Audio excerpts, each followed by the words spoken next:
Hello, everybody, and welcome to the Losers Bracket Finals. This is going to be a best of one here. The winner of this match goes on to the grand finals, which is a best of three. I'm Dieter Elegant Cabbage Hambicki, and joined with me on the cast for all possibly four of those games is right over there. On Blue 2, hello guys, welcome back into this game or day two of these games, and we are going into Cal Gold against Irvine Valley College. Yep. And it looks like we should be getting right into draft in just a few seconds. So do Mhm. you have anything that any interesting analysis for going into this game that you know of? Uh, I just know that this game is going to be important. This is going to be a best of one, so this game really matters in order for one of the teams to get into the grand finals against Team DN. Yep. This is a must win. You don't get a second chance. Finishing, I guess this would be third place, isn't terrible, but it's definitely not the shot at first place that you want to see. And it looks like we'll be getting right into pick bands right here. And pick bands we see so far, the Alistar band coming out from Cal Gold. I think Alistar is just very highly prioritized if you want the rail into your team, or possibly that could be a ban against the Irvine Valley College. So I Yeah, it think could be either yeah, way. He is a decently strong champion, but it's also not unheard of for that to be a one trick pony. Udyr here banned out, not surprising either. Probably the best jungler right here. A little bit surprising on that Nidalee. I have to imagine that that is Darken Lowell, the jungler here for Irvine Valley College's favorite champion or something like that. yeah, and Seraphine banned out. I mean, Seraphine's just really strong right now in the meta because of her game-changing ultimates. If you land a charm on one person, it just keeps going and extends the range. So Seraphine can possibly make a lot of plays there, so they ban that out. It's kind of, a safe ban as well. And now there's the Senna ban. What do you think of the Senna ban? It's still being hovered, it looks like, but that's a little bit interesting. That really tells me that the AD carry here for Cal Gold plays a lot of Senna, because otherwise, I don't think that that is a particularly high priority ban. She's good in the meta, and that might be a good force to, because she is really the only weak side bot laner that you can play right now. So that might be trying to force Cal Gold onto a strong side bot laner. Yeah, and it looks like Hecarim is going to be prioritized on the side of Cal Gold. They really want that early gank potential, and like I think you said before, Hecarim is one of the strongest junglers right now because he can And clear the whole clear really fast and And we gets are his shuttle rapid before. firing this draft. Both bot lanes and the jungles locked in here.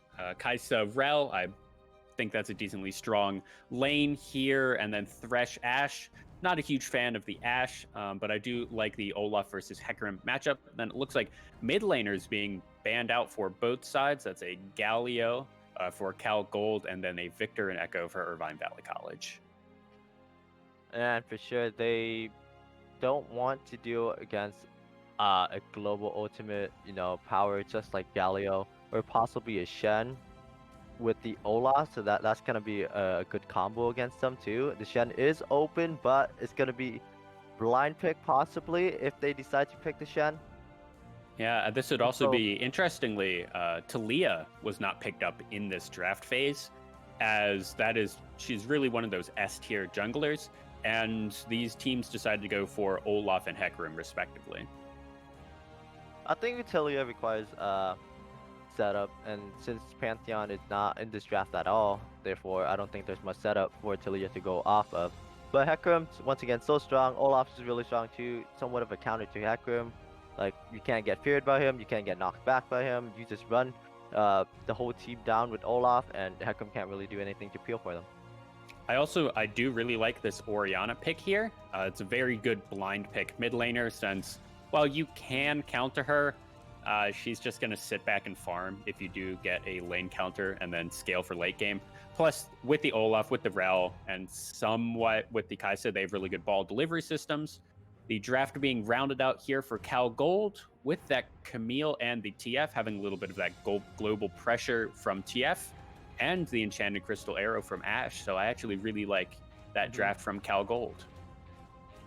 Yeah, but on the side of Irvine Valley College, they have so much engaged with the Rel, W and R. Just pulls at least 2 or 3 together, and then Oriana can just press Shockwave on that. That's gonna be a massive damage coming out from IVC, and then Kaisen can just follow up on that with her ultimate. Yeah, and then it looks like Aatrox will be the counter here for the top laner here of IVC. I'm not entirely certain of the matchup here into Camille. However, it is a carry versus carry, so that will be quite exciting to watch that. That's going to be, I'm expecting quite a bit of jungler intervention. And on top of that, it's going to be really important that not only the jungle intervention, but Irvine Valley College is going to have to worry about the Destiny from Twisted Fate being able to get up to top lane faster than the Oriana will be able to. Yeah, for sure. For on the side of Cal Gold, I think their playstyle is just to play it slow, like play the game macro, like with better macro, because they have the TF, they have the global pressure as well as the Hecarim increased speed to roam around the map. So I think they want to play for those two. And then for the side of Irvine Valley College, they look like a heavy dive comp right now, especially with the Olaf, Yeah. Aatrox, and This is a heavy. You see someone or you see the 5-man and you just run straight at go for it. them. Exactly. And they want to consistently be making plays. I think Kaisa and Oriana scales pretty well as long as with Aatrox. So it just Yeah. it just goes to the team that plays the team fight better. I think this is also an interesting comp difference because this is a power ball comp here from Irvine Valley College, where they want to be all in one lane, maybe Aatrox off in a side lane, but they all want to be in one lane and forcing fights around objectives. And I think with an Olaf, they'll be able to stack dragons pretty early, and that should be what they're looking for. Get that third dragon, start trying to force fights in the mid game in those 5v5s. Whereas Cal Gold, the TF and the Camille, what that shows to me is they really want to 1-3-1, which is a really difficult comp to pick to play. It requires really succinct and tight communications. And if they can pull it off, that's going to be really terrifying for them. If they win this game and then go into the next best of 3, that's going to be something that the next team really has to worry about. Yeah, not only that, it requires a lot of patience to really execute that composition. Like you said, when TF and Camille are in the sidelines or the side lanes, the Ashe, Thresh, and Hecarim need to do what they can, to survive and keep the pressure mid lane while the side lane can get some pressure down too. And I don't think that'll be particularly difficult. I actually really like this comp with that 3-man. The Hecarim, hopefully he goes Flash here. You can go Ghost on that Hecarim, but I think in this 1-3-1, you really need that extra ability to disengage if you get engaged on. But also the Thresh Lantern will really be able to help with that. The Enchanted Crystal Arrow from Ashe will be able to at least stop one person from running at her. And on the opposite side, there is an Olaf, and you can't stop an Olaf from running you down unless you kill him. The only thing you can do is run away from the Olaf. Yep. And yeah, about this Olaf pick, I really like it as well because the side of Cal Gold have a lot of crouching control, and Olaf can just counter all of that just by pressing R. Like Ashe, Enchanted Arrow, Twisted Fate, Gold Card, Camille, Hook Shot. Those are all like hard CCs that Olaf can easily, counter by just pressing his ultimate. Yeah, post 6, this will be really easy ganks. Oriana doesn't have the greatest setup in the world, but Olaf will be able to just run through the TF Gold card. There's pretty much nothing that Thresh can do against an Olaf, and Ashe can do even less, so he can just kind of run down that bot lane of Cal Gold. So post 6, these ganks will be really, really interesting to see where they prioritize and if they happen the way that we'd want to see. Yeah, definitely, for sure. And the Aatrox, I think it's kind of a weird pick. I mean, Aatrox just want to survive, get in there and survive, and with Olaf, it's gonna be hard for the side of Calgo to pick who to target because they both gonna be healing a lot of health with Gore Drinker and Aatrox, passive, Olaf's W passive. So I'm expecting like some early Grievous Wounds on the side of Calgo as well. Yeah, and I think with Ashe being a slightly more supportive AD carry, she can go the Executioner's Calling early. And while that's not always the best thing to go first item, because you're then 850 gold down just naturally because you have that item instead of 850 gold towards your Mythic. With the volley from Ashe, you're just going to be able to apply that Grievous Wounds really efficiently. So I don't think it's going to be that big of a problem. Yeah. Well, I think with that, we will cut to commercials here, and then we will see you all in game.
And welcome back, ladies and gentlemen. This is the losers brackets finals.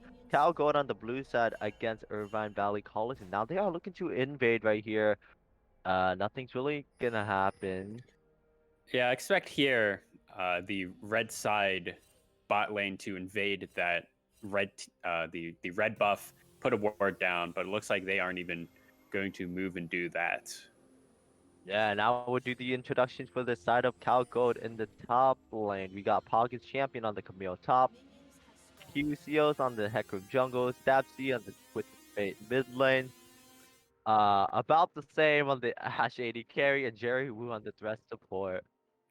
Yep, and over here on the side of Irvine Valley College, we have Louis Reformed there in the top lane piloting Aatrox, Dark and Lowell on that Olaf in the jungle, Kepi there in the mid lane on Oriana. About the same here. That is the Chinese word for about the same there on the Kaisa, and I get bored, yeah, on Wait, that Rel as his support.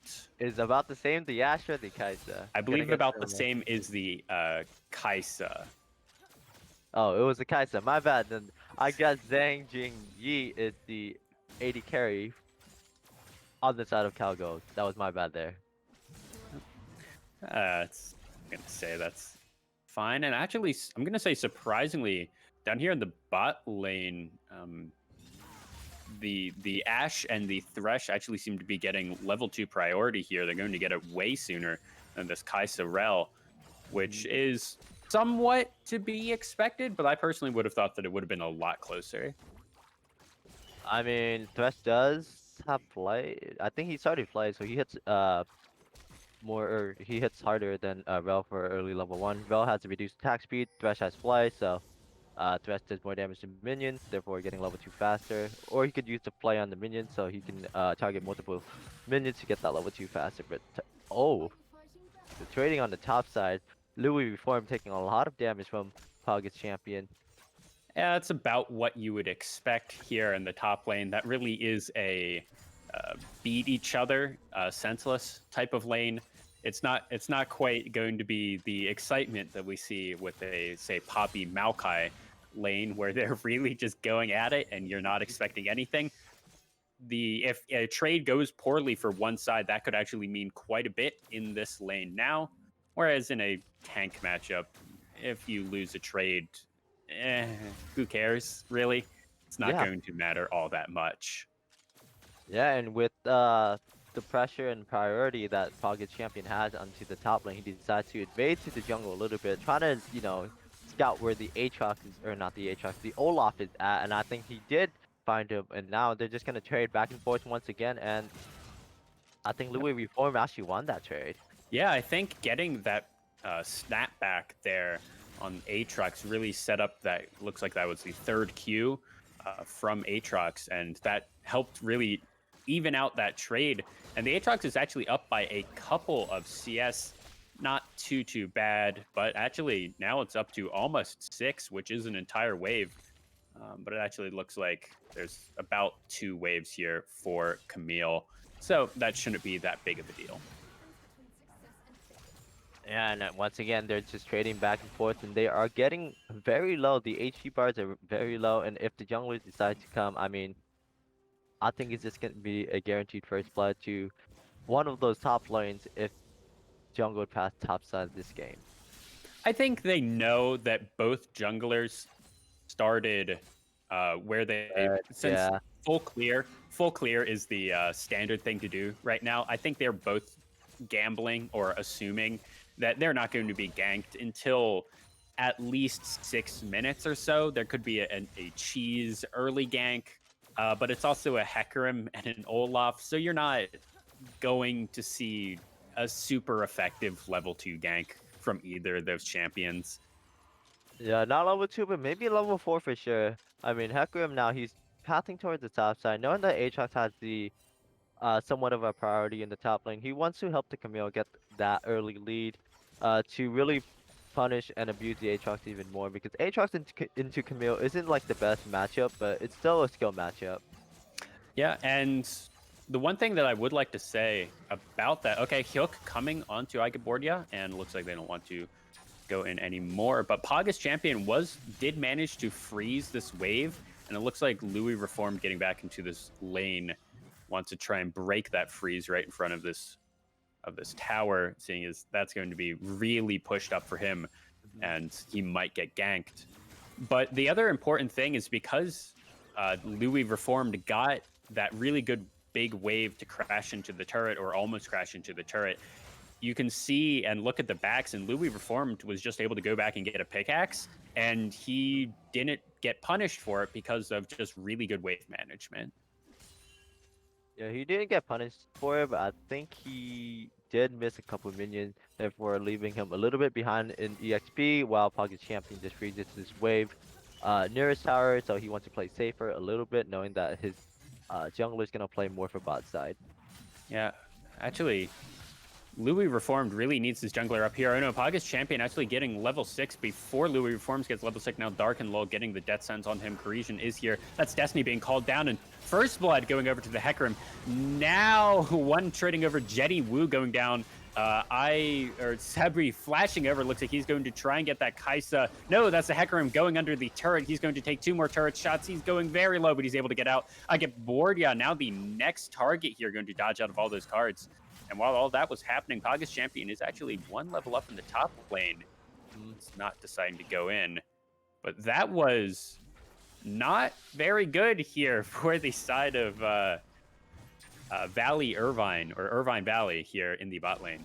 Yeah, IBC for sure. And I think Kai'Sa was a little bit out of position there. The Rel and Olaf was on, the blue side of the jungle, while the Kai'Sa, I think she walked up from lane to the river. Yeah, So they were a little definitely bit split from that wall there for sure. Yeah, it was a little bit split, and it was also we saw TF, even though rank 1 ultimate isn't particularly far of an ult distance, he gets there faster just pressing the R button. So we did get to see, okay, Camille trying to catch out, and Jenny Wu is here. Death Sentence not being thrown. That's everything being thrown. Paga's Champion has no mana. That's flash forward for Louis Reformed, but Paga's Champion is going to flash over the wall. Louis Reformed now getting out of ult. Paga's Champion, I don't think you want this. You don't have any items. So yeah, it looks like she's going to back. And while that's happening, IBC gets the dragon out of it. Yeah, and I'm not a big fan of early Infernal Dragon. It just means that you are not guaranteed, or you are guaranteed not a Oh, there's gonna be a fight that's going on. Teleport here from Paga's Champion. I get bored. Yeah, looks like he wanted to initiate, but no one else on his team really wanted to. Let's see, this might be a trade of supports. Kepi just walking away, and no, that just was Rel wanting to go in, but a good teleport to stop that. Wow, yeah, and I was saying, Infernal Dragon first, not really the best, because you kind of want Infernal Soul or like Ocean Soul, but now Infernal Soul is out of the equation. You're just left with Still could be Ocean. Yeah, it could be Ocean. The next dragon is going to be that mountain. A lot of play towards that top red side here of IVC by Cal Gold. But Dark and Lull is here, so is Rel. They should be able to get all of that. I think the Hecarim might have taken Dark and Lull's chickens. But I think that was the only thing he got out with, if he even got that. Yeah, while the fight was happening topside, I'm pretty sure somebody got like a lot of vision from the side of Irvine Valley College onto the bot side quadrant there. Oh, I think that was when Rel was going in and the teleport came down from Paga's Champion. Oh, that was the previous fight. Yeah, I think that's when she played, or the Rel put down all of those. The one thing that is good for IVC with that Camille teleport down to the mid lane is the Camille did not get a kill, and she's also down in the TP, like down in TPs now. So Louis Reformed could use that TP to get back to lane, get a little bit more tempo, and he was also able to get at least, one turret plate while the Camille teleported down and wasn't able to get anything off of that. Yeah, not even assist. That's kind of unfortunate for the Camille. Yeah, but that's definitely not what you want to see as a top laner. Yeah.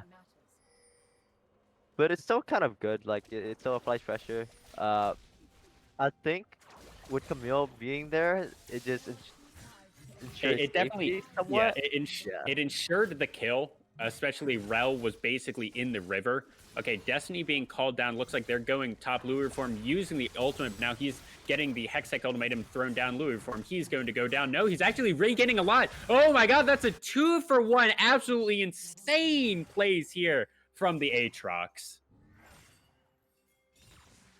I don't think Grievous Wound was bought there during that fight, was it?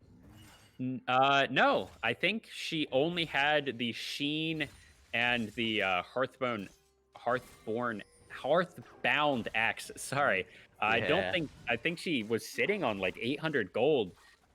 And I think Louis Reform hadn't backed in a while, but that's a disaster, honestly, from Cal Gold. Yeah. And we're going to see a replay here, a couple of seconds from that. All right. So Pagas champion going forward. I mean, Louis Reform sees it, ults, and then he gets so low. And just look at all of that regen just from the He Aatrox got fuse. two of the sweet spots with his ultimate healing. That is just gonna be a lot of healing coming from the Aatrox, as well as a lot of damage as well, because oh, there's gonna be a pause. It Yeah, looks the like Aatrox got a lot of damage off from that since he hit two of the sweet spots on Poggets champion and Stabsy. yeah. That I mean, I don't think if he was any other champion except for Aatrox, I don't think that there would be a any return kill there. Honestly, that Yeah, was a he was basically uniquely dead. Aatrox thing to do. And yeah, you called it out. The Xyz was only built after Camille died and went back to the base because of that death. And they would have easily picked up that 2v1 if she had it. Just because even if he hit those two sweet spots again, he wouldn't have had that much HP left. Yeah, for sure. And I think he played it really well too, hitting those sweet spots and like, knowing his timing and knowing his damages to really get that 1v2 outplay. Yeah, and he also it was an immediate. He knew the destiny was called down from that twisted fate. He used ult, tried to get as much distance as possible, and it looks like he even buffered that really well when the gold card was thrown at him. So there was a little bit of travel time that he was able to kind of buffer out and just buy more distance, and that probably saved him as well because he went down to it had to have only been like 150 HP, and if he gets CC'd closer to the TF, then that's what, two auto attacks or something from the Twisted Fate, and he dies. So that was Yeah. just it was incredibly well played there by Louis Reformed. Yeah, for sure. And with that outplay, I'm pretty sure he can shove in a wave or two. Since Camille doesn't have TP, like we said before, Camille does not have teleport to get back into lane, and she's gonna be losing a lot of minions from that outplay. Yeah, I'm looking at the screen right now, and at Aatrox, he's keeping his TP. He's just walking back to lane, but he dumped the minions into the tower. He picked up two more tower plates off of it as well. And just looking at the gold, he is 1,300 gold ahead of this Camille. He's 15 CS up. He has three turret plates Does to he the have his Gore zero. Drinker? It looks like yes, he is the finished Gore Drinker. He is massive, honestly, on this Aatrox right now. Yeah, I mean Gore Drinker is the power spike for the Aatrox. And it looks like we will be getting right back into the game. There was a little bit of lag being called out, and seems to be fixed. And yeah, here we see Aatrox getting back to lane. He still has teleport, and he has Gore Drinker. I want to see him try and teleport down to the bottom lane, pick up more kills there, or just be a little bit more proactive on the map here with the completed Gore Drinker. He's so far ahead of this Camille right now. Yeah, and they're gonna swap the Camille to the bot lane and let Twisted Fate go top lane, since Twisted Fate is the only member with teleport up, and Dragon is gonna be up in a minute. Yeah, this signals to me that Cal Gold just wants to give up this dragon because the TF could use his ult to get down there, but Or because his he isn't teleport. because yeah, his summoner spell Yeah. teleport to get down there. But it also shows that they don't want to use his ultimate, which is virtually off cooldown right now. Mhm. So I just don't understand these lane assignments. I guess TF is now going to just split push it down in the top lane. Uh, but they're going to be really late to this dragon if they want it. Rift Herald's been summoned in the mid lane. So yeah, this should just be a free dragon, I think. Or yeah. Yeah. Yeah, they are going to distract, the team, the side of Cal Gold with that Rift Herald. Go for Dragon, even though it's pretty sure it's gonna be secured anyways. But I think when Aatrox outplayed that 1v2 there, he did get two turret platings off. That's gonna be like 300, my bad, 420 gold into Aatrox's pocket after that kill too. That's gonna be, wow, that's a lot of money. That's why he's able to afford the Gore Drinker, and now he's going to go for this plated steel cap because they have, three auto attackers, possibly four because of the Twisted Fate, uh, auto attack damage on the Yeah, side of Cal Gold. I like the plated steel cap buy. We see it coming out on Rel as well. I have to imagine it'll come out on Olaf after he finishes Gore Drinker now, so probably his next item will be those steel caps. Uh, Jerry Wu knows he's on the ward. Yeah, it's a blue ward guy. So he cleared that out, but a couple of seconds wasted. I'm gonna say, interestingly, the Aatrox did use his teleport to get back to that top lane to dissuade the Twisted Fate, who during that jungle fight or after the dragon was taken, um, he teleported top lane so to not lose any turret plates to the Twisted Fate. But honestly, I think he could have just walked up there.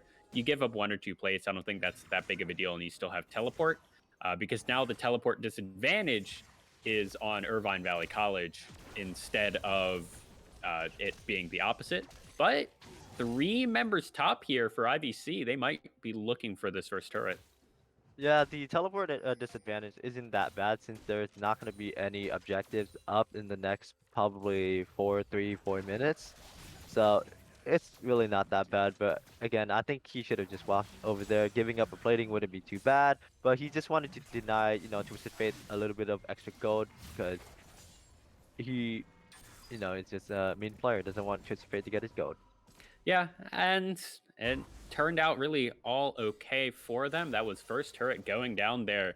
They just kind of used three power members to bully down that top lane. Looks like they're sending Kaisa up to that top lane. No, she's going to go mid now. And perhaps we're going to see Oriana versus Twisted Fate in the top lane. I don't really.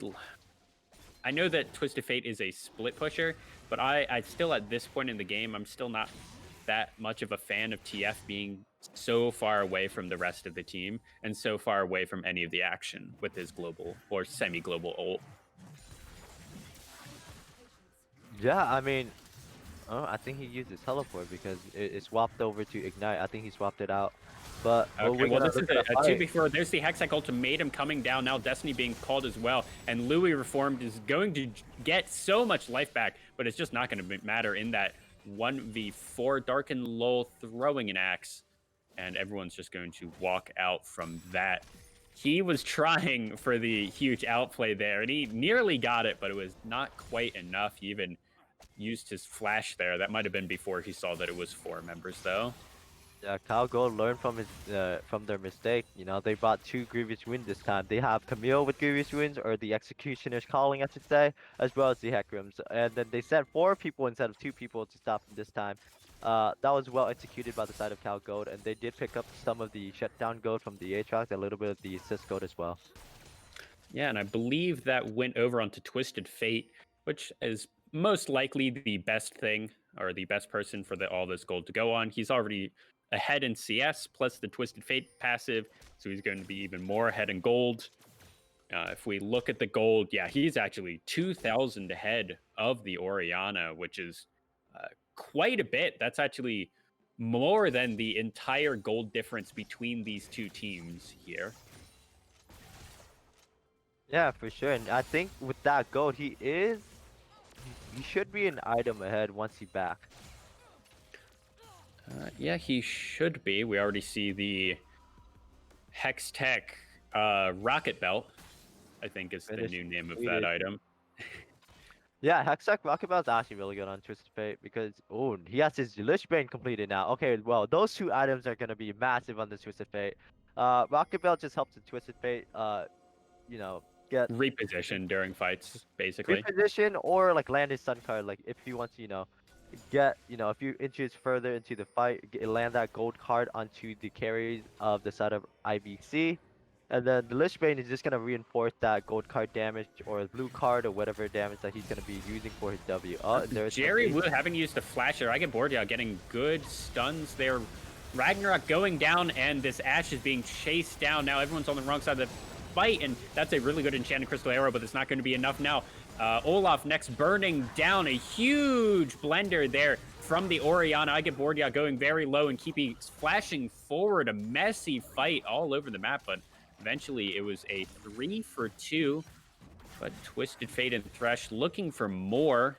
Jungler not available here for either side, so this is going to be a risky dragon. Louis reformed full HP, so he's going to go for it. Yeah, they saw the opportunity to fight there, especially when dragons coming up. They just choose to take it. Yeah, and unfortunately for them, this pink ward is not all the way in the pit, so they are going to know about this dragon, and they're just now pulling it out.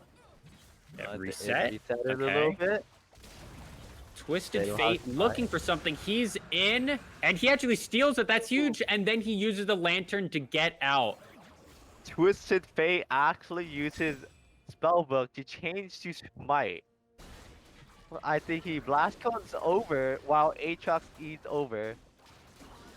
Yeah, and that was just fights the dragon. That was actually beautifully played from Stabsy. And I think we'll be getting a replay of that. Oh, this is the replay of the team fight. To hear Jerry Wu, Jerry Wu getting a little caught out. Now everyone's going onto the Ashe, who's a little bit out of position. Everyone's kiting back, and now the Kaisa is kind of in a bad spot, and she gets 1v2'd. And then that's a massive shockwave. Yeah, Copy just does so much damage, flashing forward to get a little bit more and forcing the flash out of Stabsby. Yeah, that was a really good fight from IVC, and it's just a little unfortunate. I mean, they know that this TF is running Spellbook. They should know that you can take Ignite with Spellbook, or not Ignite, Smite with Spellbook, and then they knew Thresh was still alive, so it's going to be hard to get out. And now Jenny Wu getting a huge 3-man stun there. That's going to be Zhang Jingyi going down. Now Kyoto able to pick up one on the other side. That's both AD carry for the AD carry. I get bored, yeah, going down. Now on the bot side of the map, there's a 1v1 happening as well. Louis reformed really. Oh, he's diving, looking for a little bit more. He's going to get slowed, and that dissuades the dive. Pagas Champion, you shouldn't be here. You're gonna die. Oh no, that's a teleport in. Pagas Champion, he's going hookshotting in a little early, but now that's a gold card. Louis reformed, probably gonna die here. Gore Drinker used. Thresh is here, and that's another 4-man gank. Aatrox, he knew that the rest of his team lost the fight on the top side of the map, and there was no one around. He shouldn't have been that pushed up. Yeah, I think he just got really greedy for the Pocket Champion there. I honestly was convinced that he was gonna kill Pocket Champion, but you know, eventually Twisted Fate came down and gave him the stun card, the gold card. He was stunned, and he really can't do anything about it. Yeah, and that was a good dive, thwarted there by Pagas Champion, with a good sweep there for him to get the extra slow to make sure that Louis Reformed takes an extra turret shot or two. And then at half HP, Louis Reformed really can't take the dive any better. And at that point, he's just really overextended with the rest of his team not on the map anymore. Yeah, I agree. And with that kill he just got, he's able to complete his rapid fire cannon. That is gonna be the 3rd item. Oh no, this Kaisa is going to die here. Oh no, does use the ultimate. No, ultimate thrown down, but that was a bad cleanse. This is going to be a dead Kaisa. Oh, actually trading one back with the help of Orianna. But while that's happening, Twisted Fate is just split pushing down everything here on that map. Yeah, and I was saying about this Twisted Fate. He is 2 items on top of this Orianna right now, and I think he's just really massive right now. Twisted Fate should just play for his, his items, his gold card, because he has a lot of range and utility to really give him the distance to. Draw that gold card. So okay, so what IVC is doing is they're taking Baron, but they're doing it at the cost of their base. They're so far just giving up one inhib. Pogus champion trying to dissuade that Baron. What were you doing? You're in a 1v4. Just give it up. But that just makes that trade even better here for IVC. They get the Baron. They lose bot inhib. Who cares? As long as they're able to get a few towers out of this, it'll be completely worth it. They're only down 2,000 gold, 1 or 2 turrets, and that's pretty easy. There are 2 turrets, or 2 outer turrets still remaining with this Baron up. I don't know if taking the inhib is gonna be the play there. Since the side of IVC took Baron, they're gonna have like a little bit of damage to clear out the way, so they're just gonna get free golden EXP from the bot lane. But it still depends. It does like stop IVC from really shoving bot lane or even mid lane when they always have their bot lane like perma pushed by the super minions. So it kind of delays the power of the siege potential from Baron. Yeah. One thing that I am going to expect we're going to see right here is a 5v5 fight over this dragon, this third or fourth dragon, third for IVC, second for UC Gold. And I don't actually like this. I think that IVC should just be pushing down turrets. They have Baron, just go in the side lanes. Like, even if they give up this Baron, okay.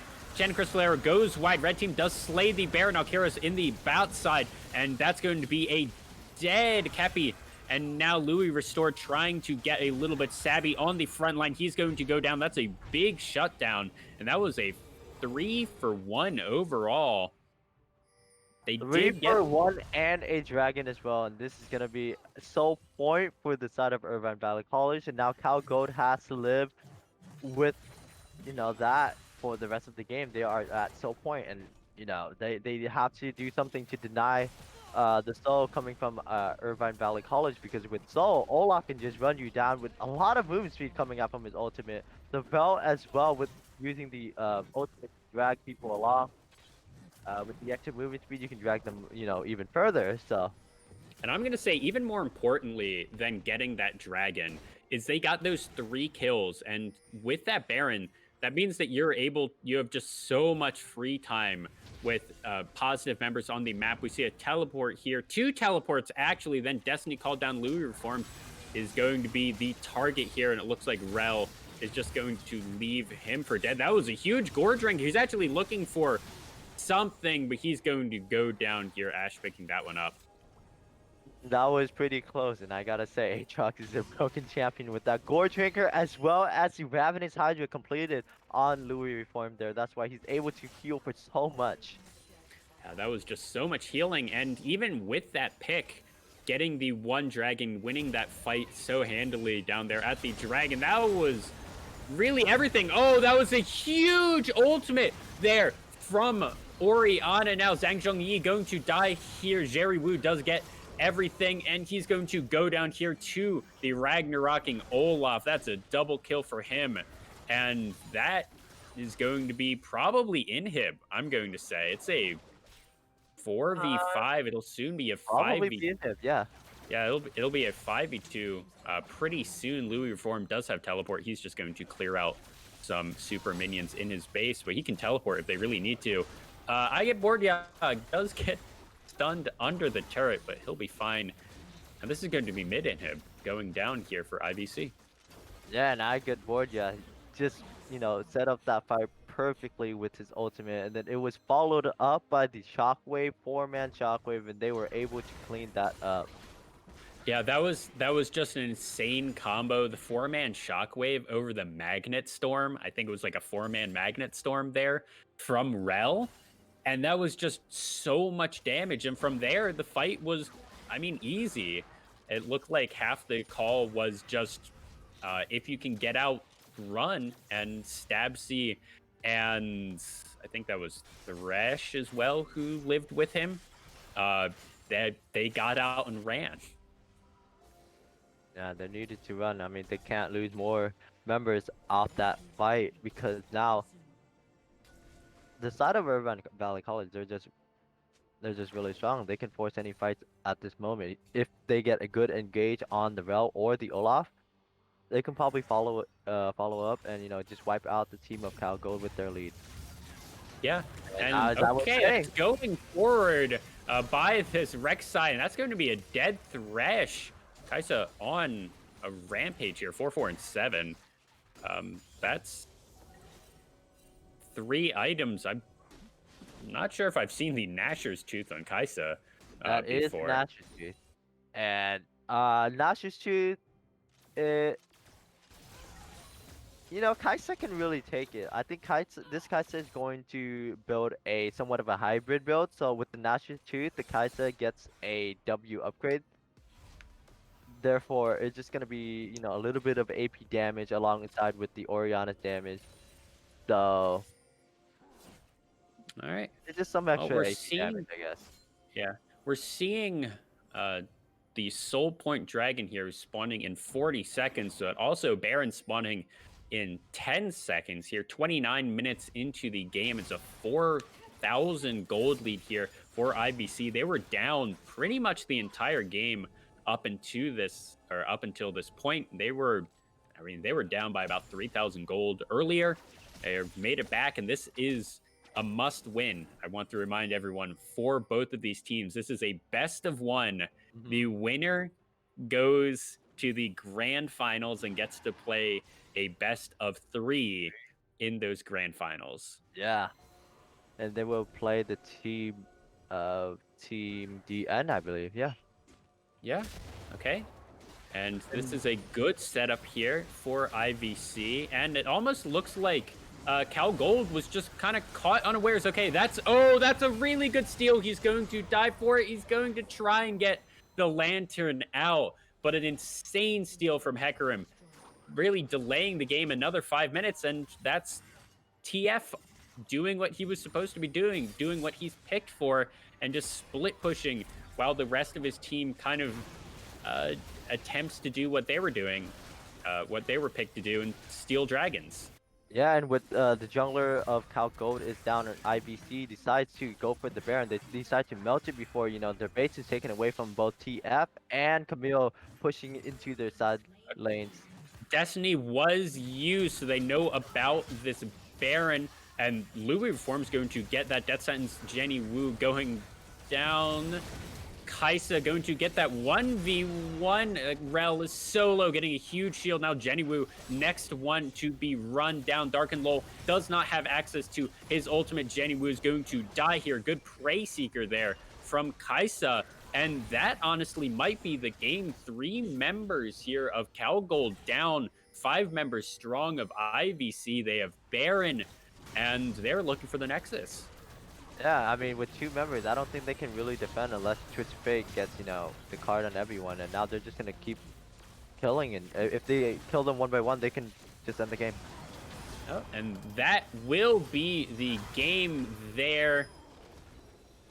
Hecarim was able to pick off Rel at the end, but GG Irvine Valley College, and it looks like they will be going to the winners bracket. I guess the grand finals here. Grand finals Shortly. against Team DN.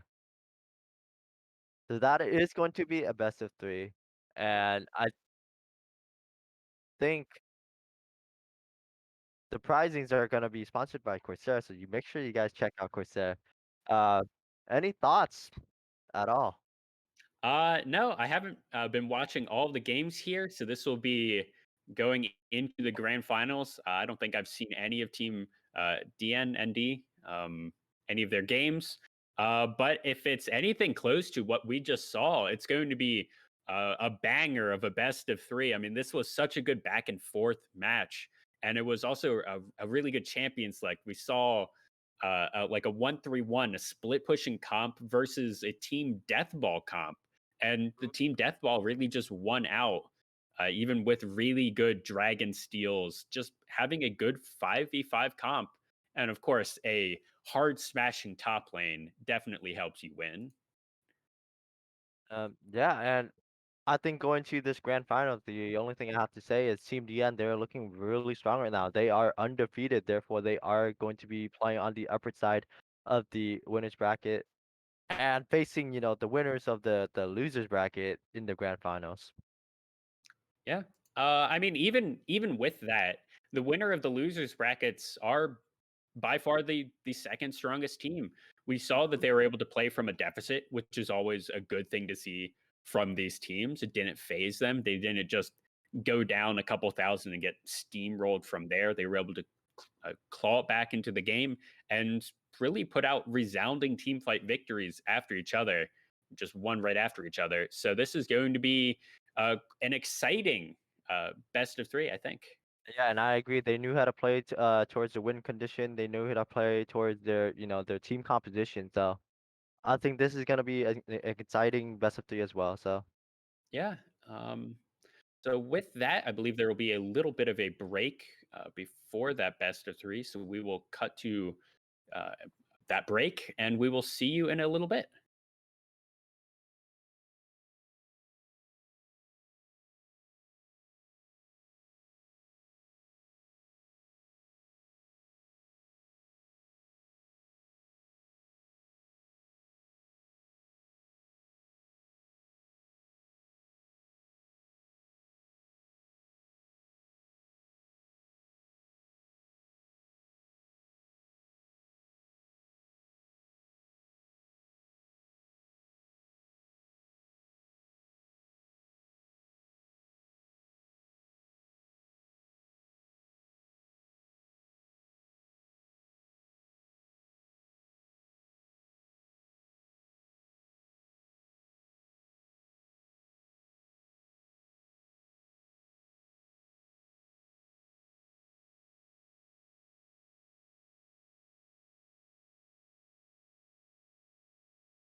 And welcome back, ladies and gentlemen, to the grand finals of this event. This is Team DN versus Irvine Valley College.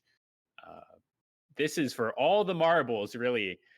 First All the prize, marbles. yep. Is prize support. This isn't just a random clash tournament. So we're really expecting a banger of a match here. First prize, prize supported by Corsair. So there are stakes. You want to get first place. You want those shiny new keyboards. You want that better quality pricing than the second place does. Yep, more RP. And we are getting right here into Champion Select for Game 1. This is a best of 3 series here that we will be playing. And Team DN baited there, and they're going to be taking Seraphine right off the Rift in this first ban. They are going to ban Seraphine. They hovered Kai'Sa for a little bit, and now they banned the Aatrox. Wow, we are really gonna speed run this draft.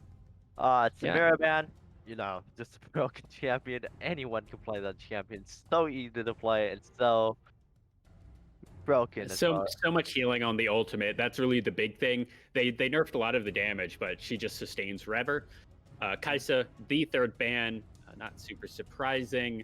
Udyr, pretty much the best jungler in the game. If you're not banning that, you should be first picking it. So red side pretty much always needs to ban it. I would be surprised if this would be an Ezreal ban here, because that would be 380 carries being banned, and it is, and that's quite a lot of the 80 carry pool being pinched here. I almost want to see a first pick Jhin, and no, it's actually going to be the Olaf. Yeah, Olaf's highly prioritized because of dive cons, but then now that they banned Kai'Sa, I think the secondary AD carry that would really fit in with the Olaf would be maybe Sivir or like Senna. Something that, And, keeps Olaf alive or like boosts him up a little bit. Or maybe Lucian to uh, help with the damage. a Senna would also be fairly good, being able to heal up the Olaf as he dives in. And it's actually going to be a Xayah here for Irvine Valley College. That's a little bit surprising for the high priority on that. I'm surprised that it isn't the Senna, it isn't the Jhin. And we'll see if it's the jungler, the support. Should probably be the It support might here. be the Rakan. I don't know. Maybe whenever I see Isaiah locked in R1, I always think that it's gonna be Rakan locked in R2, but nope, it is gonna be a Rel instead. And like we saw last game, I mean, IVC with the Rel, he just he knows when to engage, and everything that the Rel does, he knows a lot about the kit, and it's just very impactful during that game. Who was Yeah, the support for Rel IVC again? Rel is very strong on this patch. If you know how to play her, she's really, really good. And I honestly think that right now she does approximately the same thing that the Rakan does, but better. And Zillion here picked up along with Thresh. That's going to be a difference in 80 carries here going into pick ban phase 2. And that's also Zillion mid being picked up for Team DN. Unless it's Zillion top or something, but I'm not expecting that. Yeah, Zillion is just gonna be boosting the Olaf, giving him the extra movement speed as well as the ultimate, so that the Olaf cannot die, literally cannot die at all. The Thresh is just an answer to the Rel, especially if you can play the Rel engage with his or Rel engage his W. So Yeah, that is gonna be and we're seeing the Lilia as the response to Olaf. I don't know how good she is into the Olaf particularly, but she has a very good clear speed. She is an AP jungler, and we saw Darken Lowell really pop off on that earlier in the day. I forget who he was playing against, but he seemed to be doing really, really well on that champion. Yone being banned here from Team DN, not wanting to see that. and Gragas possibly. I like that. I think Gragas they top do is need. strong. Yeah, it's a very strong pick. It can be kind of flexed between top and mid if you really need it. The jungler was already picked up, so it can't be a flex pick there. And it's just a really strong champion right now. Greg is just really strong in the top lane because he has so much sustain and like the damage reduction on his W just makes him survive laning phase, and then he scales pretty well too, especially going tank. He just did so much damage in the late game. Yeah. And Viego actually going to be the last ban here. Uh, an interesting ban. I don't know if I would actually expect it to be seen or being picked up. I don't know if Kepi plays for Irvine Valley College, plays this champion or not. But I'm personally happy to not see it and not have to cast it because it is quite a confusing champion to have to cast. Yeah, I mean, Viego is just a champion that just came out, so it's gonna be hard for both teams to really understand what he does unless they have played against him or played as him before. So I think he's a safe ban overall. Yeah. Looks like Mordekaiser going to be the ban or the lock in for the top lane for IVC here. And then Uh, we will see Mordecai the. is interesting here, actually. Yeah, blind pick Mordekaiser isn't something that you see often. I think he is a good champion. He's basically ungankable because he can throw down his ultimate and say 1v1 me. We are seeing the Sivir here. As we said, that's really good with the Olaf. And this is a protect the Olaf comp if I've ever seen one. Yeah, and I like the Gangplank. Believe the oranges are able to QSS out of the Mordekaiser ultimate. So yeah, I like this team comp, and it looks like Syndra will be the last pick up here for IVC unless they want to change that out. Yeah, I mean, the side of Team DN, what they want to do is they want to speed up the Olaf, get the Olaf into the back line of Irvine Valley College, but it's going to be really hard, especially with Zaya's ultimate to really protect her from, getting ran down or run down by Olaf. And then with the assists of the Gangplank ultimate across the map, I think Team DN is just trying to engage here. They are looking to engage, and with, the help of Thresh, they can also disengage. Yeah, and the Gangplank ultimate, the Cannon Barrage, is also going to really help. I mean, they have all these tools to speed everyone up with the Sivir ultimate, with the speed up from Zillion, with the Ragnarok from Olaf, but you can reasonably walk out of that, but if you throw the Gangplank ult down on the opposing team, they're going to be slowed while you're running full speed into them, and that's just going to make these team fights really difficult. Yeah, and don't forget one of the Gangplank upgrades actually speeds your teammates or your allies up, because I think it's I don't know what it's called, but there is an upgrade for the Gangplank to speed your allies up with your ultimate. I haven't played Gangplank in a couple of years, so I will take your word for it if that is true or not. And here on IVC, Team DN, they really picked this team fight comp. Gangplank will be off in the side lanes looking for a teleport in for these fights or just throwing the Cannon Barrage down. But Team IVC, they really picked this a pick comp, really, and they're going to want that Mordekaiser probably to group with the team and just have a strong 5v5 as well. I think IVC's comp is more of like a kite back kind of comp. They have the range, they have the movement speed to do so with Lilia, Zaya with her ultimate, Syndra with her disengage QE combo. They're just looking to really disengage the power from Olaf, Zillion, and Sivir combo. Yeah, and I'm not entirely certain how easy it will be to disengage away from an Olaf, Zillion, Sivir. But if they're able to do it, this is definitely the comp to do that with. Yeah, and it's also a good front to back comp. Like they have, strong front lines, the Mordekaiser, and maybe the Lilia if she gets a good sleep in the Rel. And then the back line, they have a lot of range coming from the Zaya, the Syndra with her Scatter the Weak, as well as the Unleash Power, with the Scatter the Weak combo. So they have a really good front to back combo. And something that I'm slightly worried about looking at this top lane pick of the Mordekaiser is who is he going to ult? The Gangplank has the oranges to get out of that. I believe the Olaf Ragnarok can get out of his ult. I'm not entirely certain about that, but it'll at least give him. It gives him at least quite a bit of 1v1 power himself if he is in that death realm. And then I believe you can use your spell shield on Sivir to get out of that. That's really hard to time though. But uh, I mean, you can put yourself, you can try and 1v1 the Zillion, but he'll just ult himself. And then that really leaves you with the Thresh or the Sivir, the Sivir probably can't get that skill check. And you can build a QSS if you're Sivir, and I think you'll be perfectly fine. So I'm a little confused about this Mordekaiser. Mordekaiser pickup. It's also the entire top side of the map for IBC is AP. Um, Not that there's really Yeah. a tank.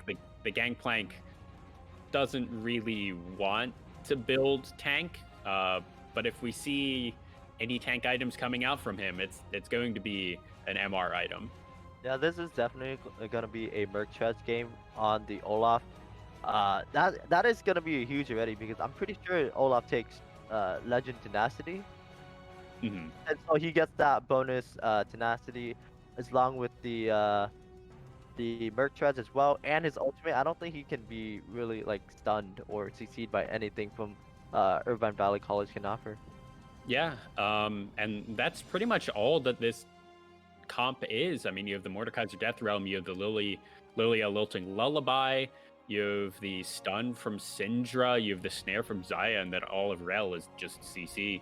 And if you aren't able to CC the Olaf, like you're not able to do, I'm not sure how they're really expecting to get these picks onto the Olaf. I mean, they can try and pick someone else, but that's also Zillion. He'll just ult himself. He gets picked off, and that gives a couple more seconds for the entire team to move over and help him.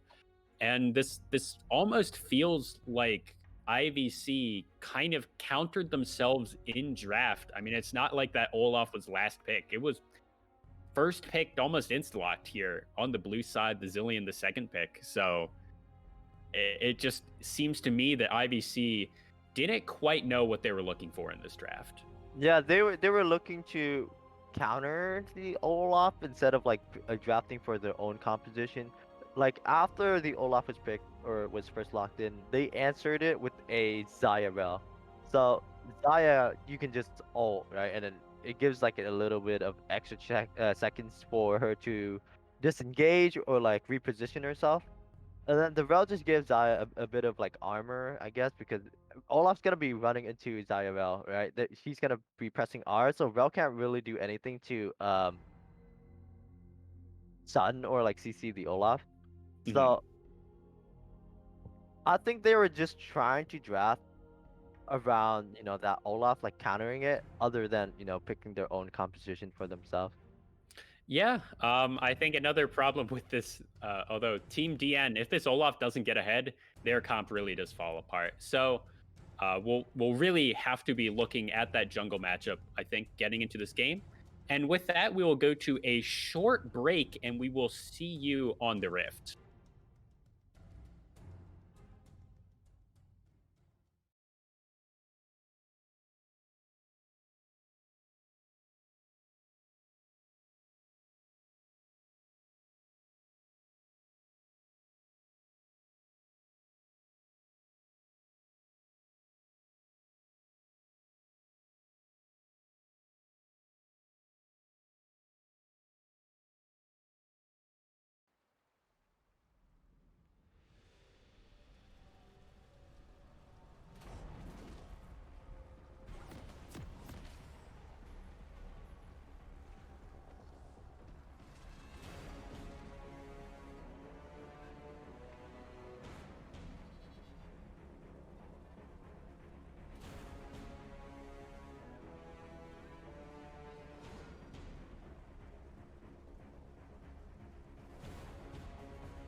And welcome back, ladies and gentlemen. This is game one of the grand finals of a best of three series. We have Team DN on the blue side, and we got Pop John on the Gangplank top lane, Barcode on the Olaf jungle, and Team Pro Digany on the Zillion mid lane, Kichi on the Silver 80 carry, and Night Raven on the Thresh support.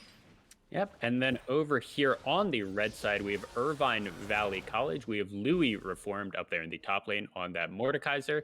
We have Draken Low here on that Lilia in the jungle. We have Kepi in the mid lane.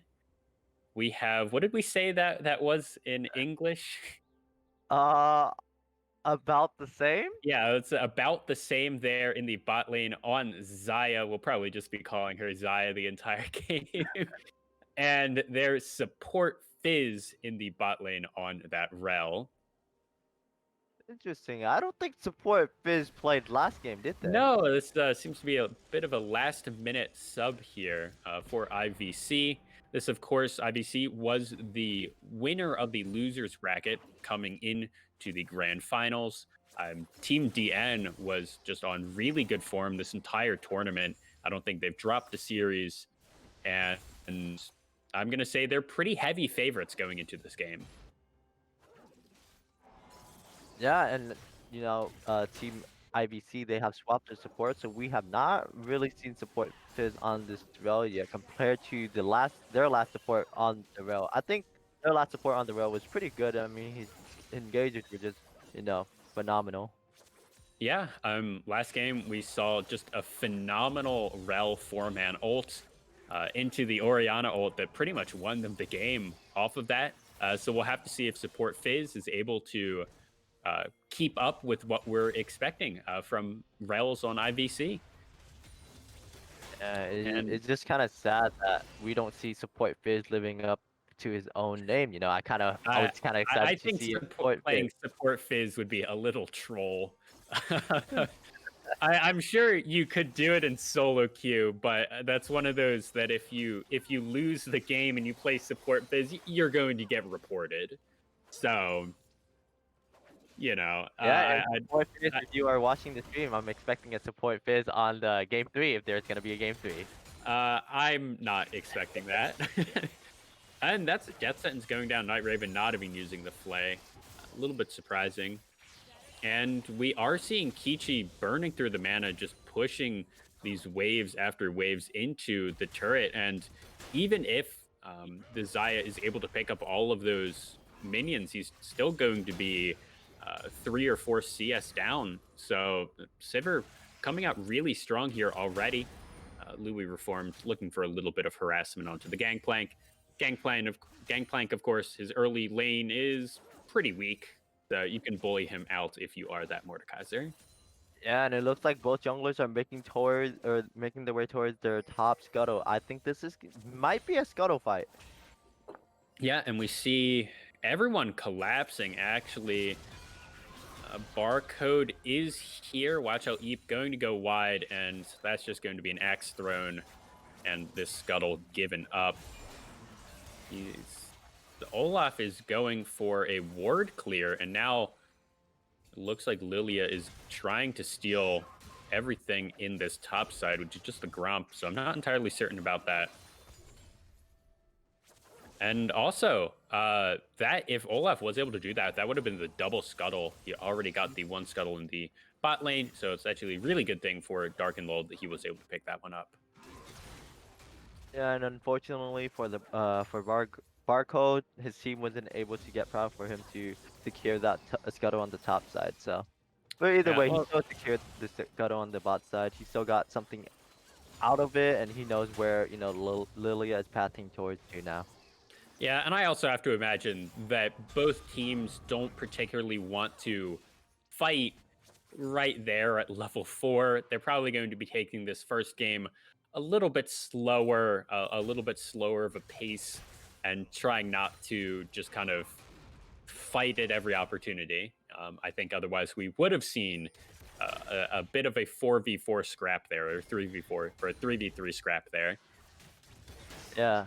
Other than like the Gangplank poke from his parlay, I don't think Gangplank is strong in the early game. No, he is not. And Top John actually taking quite a bit. That's going to be support Fizz getting the death sentence. He's going to use the flash, and that's going to be first blood over to Barcode there. Kichi looking for a little bit more. He's just going to use the Thresh Lantern to safety. And that's really good here for Team DN.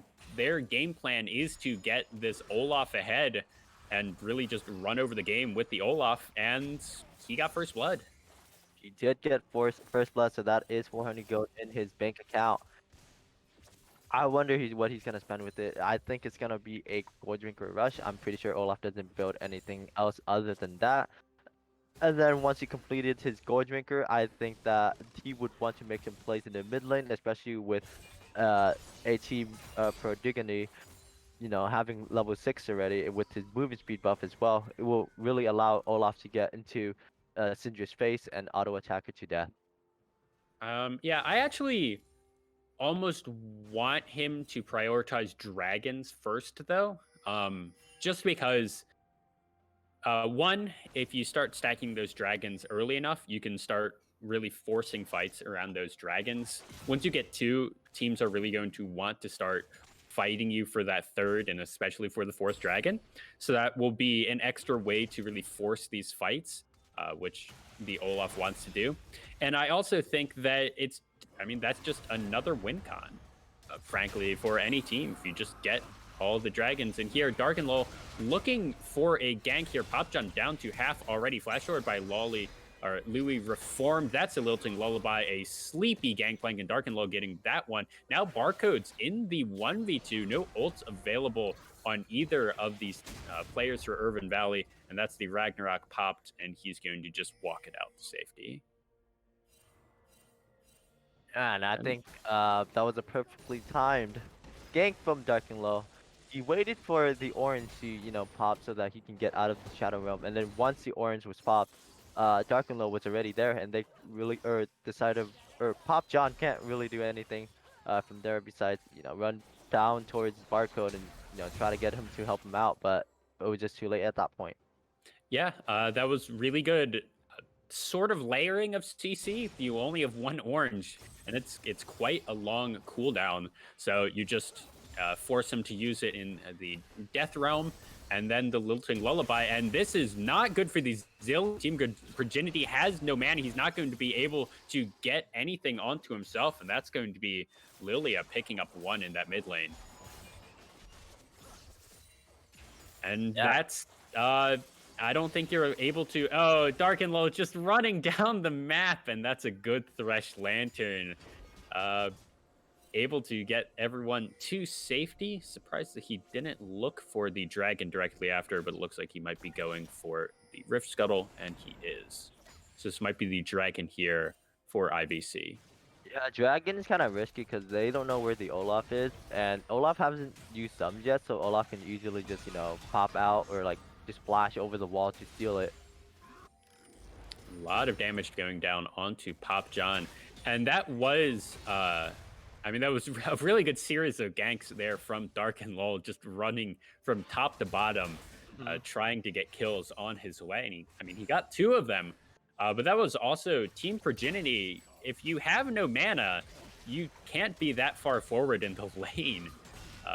If he had mana, then it's perfectly fine for him to be that far forward. He can speed himself up. He has an extra life. He is, in fact, level 8. But yeah, he was just a little bit too far forward with not quite enough mana. And now they secured the dragon. I think this dragon is somewhat good on them, but it's most importantly, it's delayed from the side of Team DN because all of their ultimates is just really, I'd say, more impactful compared to the side of IVC, so they had to delay that Cloud Dragon from Team DN. Yeah, and I'm going to say more importantly than one Cloud Dragon, any stats that gives, which are fairly minimal, that delays any stacking of dragons that Team DN would be doing. Popjohn playing very far back here, and it looks like he's just going for a back after he froze those waves right almost underneath his turrets. Yeah, and that wave is looking good for him too. Yeah, he's actually out to an almost 20 CS lead. Combine that with the parlay money from Gangplank, and he's about 100 gold ahead in this lane, with the 1 assist going over to Louis Reformed. Overall, about 10 minutes, a little bit over 10 and a half minutes into this game. A fairly low kill game so far, just 3 kills overall, and fairly even on kills or on gold, about 17,000 to 16,000. That's really not a lead at all, I'm going to say. 1 or 2 kills, and they'll be right back to tied for IVC. Yeah, I mean, for Team DN. they have an extra kill, so that's like an extra, 300 gold in their bank accounts. But I think they need to. I think this is like they're playing really passively because this is the grand finals, but this is a best of 3, so they should be limit testing and understanding what the other team can do at this point. Like right now, they're both playing so safe that like uh they're not learning. They're not really learning anything from the team passing or like how the team are fighting in 5v5s. But again, I think playing safe is actually really good here too, because they want to play for the win condition, which is get Olaf fed, speed up Olaf, and let Olaf just 1v9 run it down. I'm a little bit more worried about the Olaf team actually playing this a little bit slower. I think at this point, it's only 12 minutes into the game. It's not that big of a deal. You can play the game slow at this point. But in the next 10 or so minutes, if we don't see Team DN with the Olaf really start building a lead, it's going to become quite the problem for them. Just because even though they do have the Gangplank and they do have the Sivir, which are good late game insurance, they're going up against the Syndra, they're going up against the Lilia, Zaya. These are all really big late game heavy hitters. And Olaf, he doesn't fall off as much as he used to, but it's still going to be a lot harder once we get into the later stages of the game. So I'm really expecting Team DN in the next 10 minutes, or I'm really hoping. And speaking of, okay, that's Watch Out Eve. Now, Ragnarok being called down, that was to avoid the Lilting Lullaby. Syndra trying to get that blue buff barcode going into the Death Realm. Louis Reformed knowing that he does not have the Ragnarok, and so it was already going.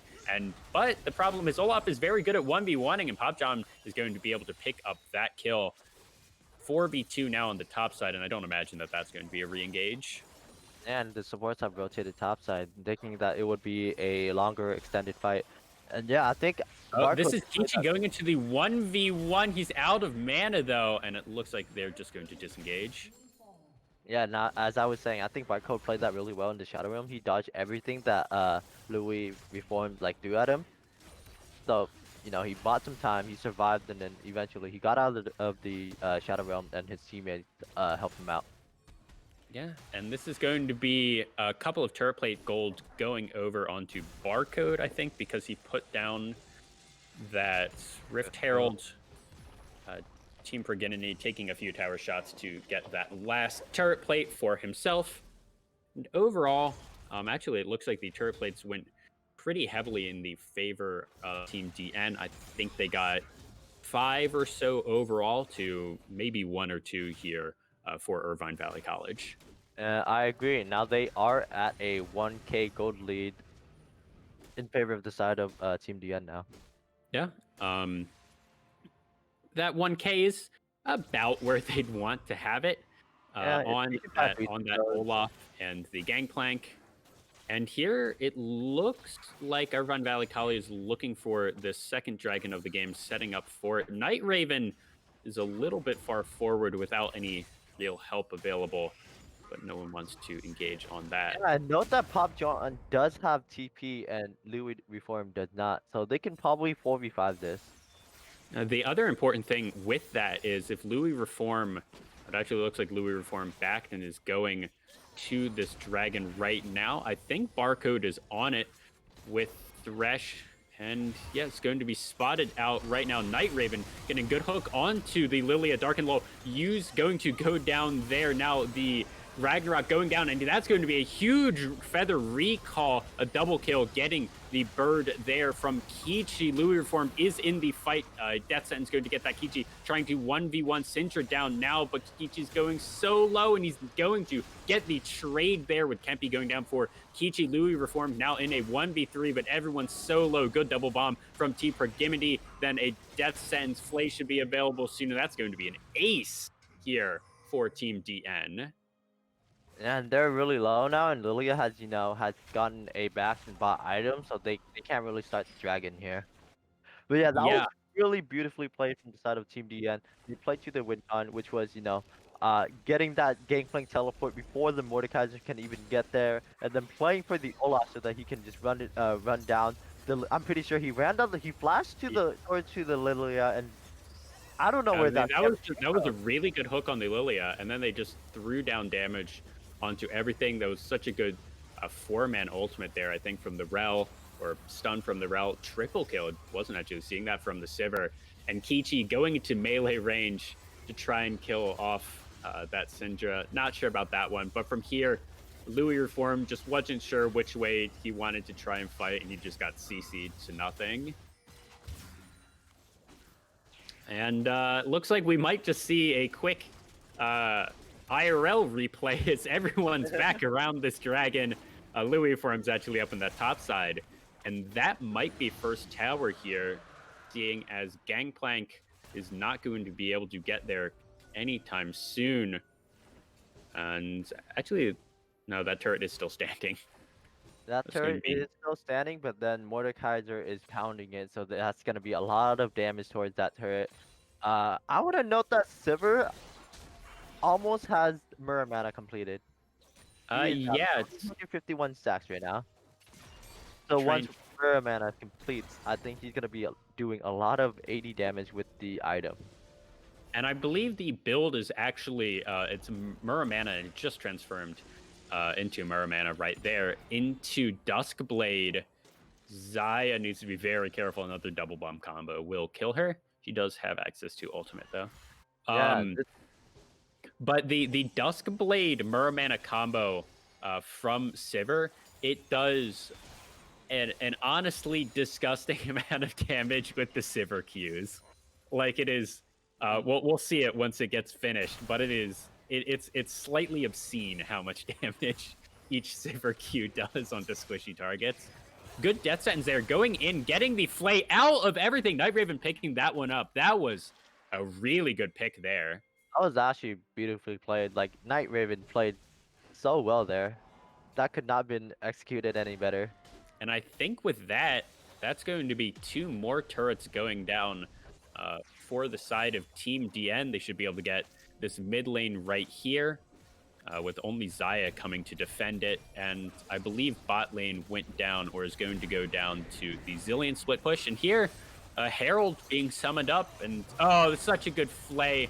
And that's going to be a dead Bambi as soon as she stops going. Golden Lilting Lullaby did come down, and that's going to be Xayah going down as well on the other side of the map.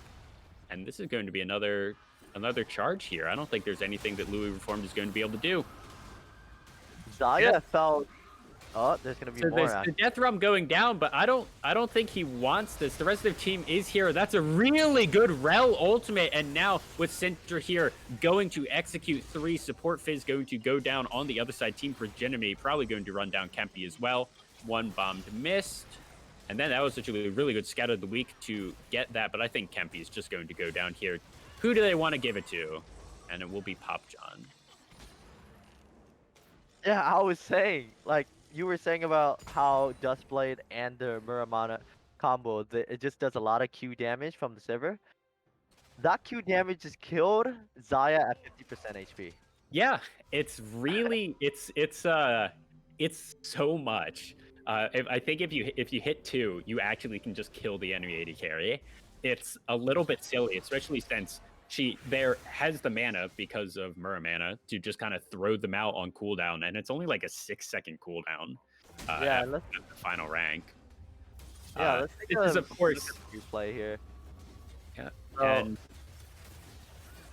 I Go think that ahead. was after the fight, but then the Scatter of the Week came out, and that was just a really good combo from the Rel and Syndra. They decided to pick two up there, and then that's all they can take. At this point, the TP comes down, and then Dignity and Pop John just cleans it up. Yeah, I think Kepi probably could have run in the other direction and maybe gotten out. If not, she would have died anyways, but there's definitely a higher percentage play of her running towards her own base. Yeah, Yeah, and for sure. there's that Q damage. Even onto support Fizz, who has quite a bit of armor himself, it's so much damage out of that Sivir. It is a bit at the expense of the auto attacks, but it really doesn't matter.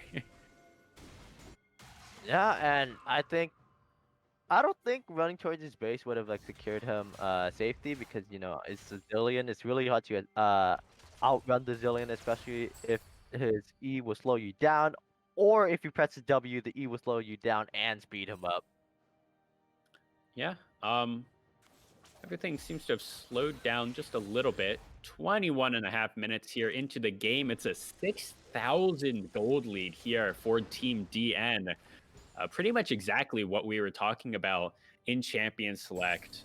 And what this team comp wants to do is they're really, really strong at this specific point in the game. And they used that team comp strength and they played it really well. And now that 6,000 gold lead, they should be able to close out the game with it, honestly. Yeah, and they just need to play the macro correctly. They need to play around the dragons, play around Baron. They can force some team fights if they need to, but they have to be careful of Syndra's Scatter of the Week as well as Zaya's, Featherstorm is what's it called, Blade Caller. Hmm. So they have to be careful of that, and otherwise they can just run him down. Yeah. And with that second dragon going over to Team DN, they're on pace for a 32-minute soul. I don't think we're going to see a 32-minute soul. I'm more expecting a setup around Baron right now is probably what they should be looking for. Death Sentence does go wide there from Night Raven. But Team DN should be looking here for setting up around Baron, really just denying as much vision as they can from Irvine Valley College, and then just going back, baiting people to face check into them, getting blind death sentences, getting all those Sivir Qs and Sivir damage just from Fog of War. And after that, the Baron's just really easy to take. Yeah, and they are setting up for the vision. They are not going to do it yet. They decided to back, get some items, finish their power spike. At this point, I'm pretty sure Silver has gotten his power spike. With the Dust Blade and Muramana completed, I think the next item that Silver wants to get, maybe the Collector for that execution damage, and maybe, a little bit of extra crit for the auto attack. Gangplank right now is actually really massive. This is the 2 item power spike that Gangplank needs. And I'm pretty sure that Barrel's gonna be hurting a lot for the side of Irvine Valley College. Oh yeah, a 5-1-6, a 500 gold shutdown on that Gangplank. He's fairly quietly been doing just quite a bit. I mean, he was up 20 CS in lane, and now he's really just had a really good TP from that last fight. And I'm expecting Team DN to, oh, that's a good death sentence. Good flay out as well. Support Fizz going to go down here. He's going to use the Magnetic Storm to try and buy a little bit more time. That's the Gangplank Cannon Barrage on top as well. But that should be this team looking for Baron now. And they will start it up here with Olaf tanking. Yeah, and once again, Night Raven finding a really good pick in that play to cancel the Rel's disengage. It was just beautifully played.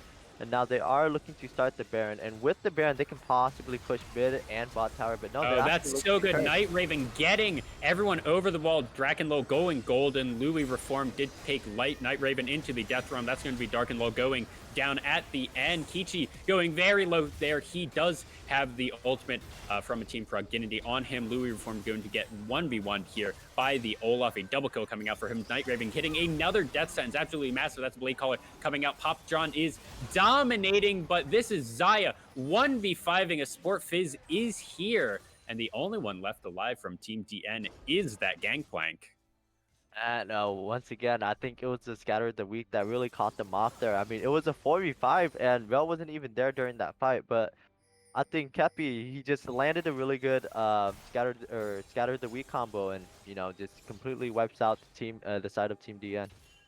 Yeah, Team DN was hoping for a good thresh, getting someone else over the wall that they weren't expecting, and that they did get that. But then, a Team Proginemy was in a melee range as a Zillion, and you don't want that as a Zillion. You only have like 800 HP, and here we see the replay. And that Oh, was actually huge from Louis Reformed, pulling yeah. 3 in and then a Scatter the Weak on top.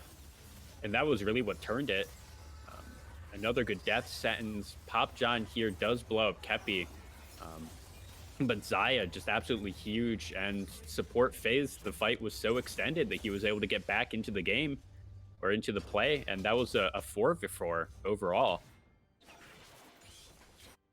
And it does delay the time that Team DN gets Baron, so they can't really push with that. They have to look for another pick and repeat the same process that they need to do in order to get that Baron. But Yeah. process-wise, they are looking for a support phase once again. And the death sentence did go wide. Drakenlo is in the middle of 4. Kichi does have the ultimate on him. Night Raven picking out Draken Fizz, but now support Fizz in the middle of it. Pop John's going to go down here. He's so low, and Barcode, I think, was the one. No, Louis Reform picked that one up, but now Kempi is absolutely massive here. A 3-for-2 overall.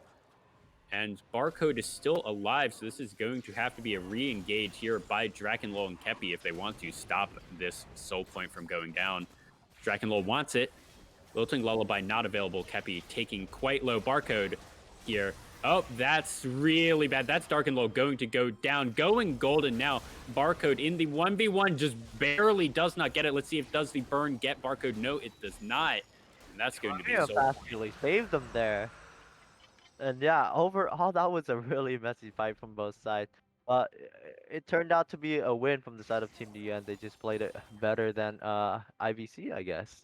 Yeah, and it looks like everyone's just heading for Baron now that the entire team is up for Team DN. Darkenlol has 20 seconds left on him, and everyone, I think cooler heads prevail here, and no one tries for that Baron. I think that would be incredibly risky. It is risky, especially after that fight. They have money in their pocket, and they didn't get the back. But the side of there's gonna be a replay, so And the that's hook was Kichi wide. really just going into melee range, and he has to get the revive onto him. Pop John going low on the other side of the fight. I mean, here's the Ragnaroking Olaf. We've expected it. There's literally nothing that Zai is able to do against that Olaf. He's Yeah, just too Syndra tanky. and Lilia was on the other side of the wall as well, so they really can't join the fight. I mean, we even So saw the ultimate there from Kepi being thrown onto the Olaf, and I mean, Olaf, he was only at like half HP, and he went down to what, like a third, a quarter after it. So he's perfectly fine, and I think part of that is in his build, you want to get that Spirit Visage on Olaf to get that extra healing. And like we said in Champion Select, this is a full 3-man AP topside for Irvine Valley College. The Syndra, the Lilia, and the Mordekaiser. I mean, not only do you want the Spirit Visage for the extra healing, it's going to make Gore Drinker absolutely insane of an item, but it's also just a really gold efficient because pretty much all the damage except for that Zaya is AP. yeah, so Spirit Visage once again really good efficient. It gives a little bit of cooldown reduction. It gives a little bit of magic resist as well as more tankiness, HP to really get into that fight with the increased healing and shielding. So Yeah. I And we think also see he has the Negatron cloak in inventory also. I think the fourth item might be a force of nature. So he's really looking for not more damage. I think his damage is fine. We saw he was able to run down the Zaya in that last fight. And, there was no big deal for him to be able to do that and just never die. because I think that's the only peel that Irvine Valley College really has for this Olaf is death. And if you're not able to kill him, then it's going to be really, really hard. Yeah, and with the Force of Nature, you said he wants more tankiness, but as well as the movement speed. I think Force of Nature, like every time an enemy champion use abilities on you, I'm pretty sure you get a little bit of bonus extra movement speed along with that. And it looks like we are going to be going back to live here. Yep. We are. I mean, they are 5K gold ahead with 3 dragons Yeah. in their So boxes right now. there are two things that Team DN could do right now. They could stall for another minute and a half or 3 minutes and fight for that soul. And I mean, they're really far ahead. They'll probably win that fight. They'll probably get soul, and then it's mountain soul, so it's going to just be more resistances, a huge shield on the Olaf, and it's just going to be frankly impossible to kill him after that. Or they could try and continue doing what they've been relatively unsuccessful with, is set up for that Baron. And because they've been unsuccessful with it, I'm expecting that we're going to just see this dragon come up in 2 minutes, see Team DN fight for it, see them win the team fight, and then from there transition into the Baron. Because with that Mountain Drake, they're just not going to take any damage doing the Baron. Yeah, they need to utilize the Thresh in order to make picks before the Baron or Dragon fight. Like we saw before, Thresh got a pick on Rel that led to a Baron call, and then Thresh got another pick on Rel that also led to like a Dragon. So as long as Thresh keeps making these picks like that, I'm pretty sure they can secure those objectives. That's actually hilarious. One Sivir Q over that wall just killed almost all the little chicken. Yeah, I mean he I has mean, three he had lethality items. three lethality items. Oh, okay, that's Night Raven getting a pick onto. That was actually Louis Reform. Louis Reform now going to the 1v1 zone with Night Raven. He should be able to win this, but Night Raven has quite a bit of sustain. Now the Ragnarok coming down, support Fizz going quite low. Louis Reform trying to get a little bit, and Barcode is actually in the middle of 3. He's on a rampage. He's trying to just sustain as much as he can. He has not died. That's Kichi flashing forward, a double kill for him, a triple kill for him. Zaya, the last one standing here. Team Progeny flashing forward. Kichi uh, tanking a turret, I guess. And Team Progeny is just trying to. Oh no, this Zaya. Okay, there is the ultimate here, but this Zaya is probably going to be able to pick this one up. One bomb goes down, going golden. And no, that's actually Zaya winning that 1v1. They're But trying to, delay Zaya from backing. He's not going to be able to make it back because of the burn, and that's going to just be game 1 going the side of Team DN. Well played on side of Team DN. They have picked up the first win of the best of 3 series. So we are moving on to game 2, and now this is actually really at stake for the side of IBC. They need to win and get that reverse sweep or get that win off so they can get to a game 3. Otherwise, Team DN is just gonna take it all with a second win. Yeah. And this is the Team DN that we've seen pretty much all day. I'm not actually sure if they even dropped a single game. Uh, I don't think they did because they were in the first place in the winners bracket, and it was only best of one. So Yeah, they I haven't think dropped a single game. we might, yeah, we might just see them pretty much clean sweep the day. Yeah, for sure. And I'm expecting maybe for next game, I'm pretty sure there was some problems that they encountered, especially on the side of IBC. So I'm expecting, a change in bans, a change in picks, maybe put support Fizz on support Fizz. You never know. Yeah. I actually just looking a quick looking at all of the damages. Barcode 8, 3, and 10 on that Olaf. He did the fourth most or no, the third most damage on his team. Gangplank and Sivir just way out damaged him, even though it was seemed to be the Barcode show. Kichi, I mean, 9 through 12 did really, really well that game on that Sivir. And I mean, as we were saying, he was just kind of just hitting those cues and just evaporating the health bars of Irvine Valley College. Yeah, even though Barcode did not do that much damage, he is a moving wall for this side of Team DN. He is so tanky and very difficult to kill with all of those like movement speed buffs that he gets from Zillion, Sivir, and even Zillion's he's just unkillable. So once he runs in there, everyone's gonna be focusing him, and that is gonna be like the I think like the purpose of him being in that fight in general. Yeah.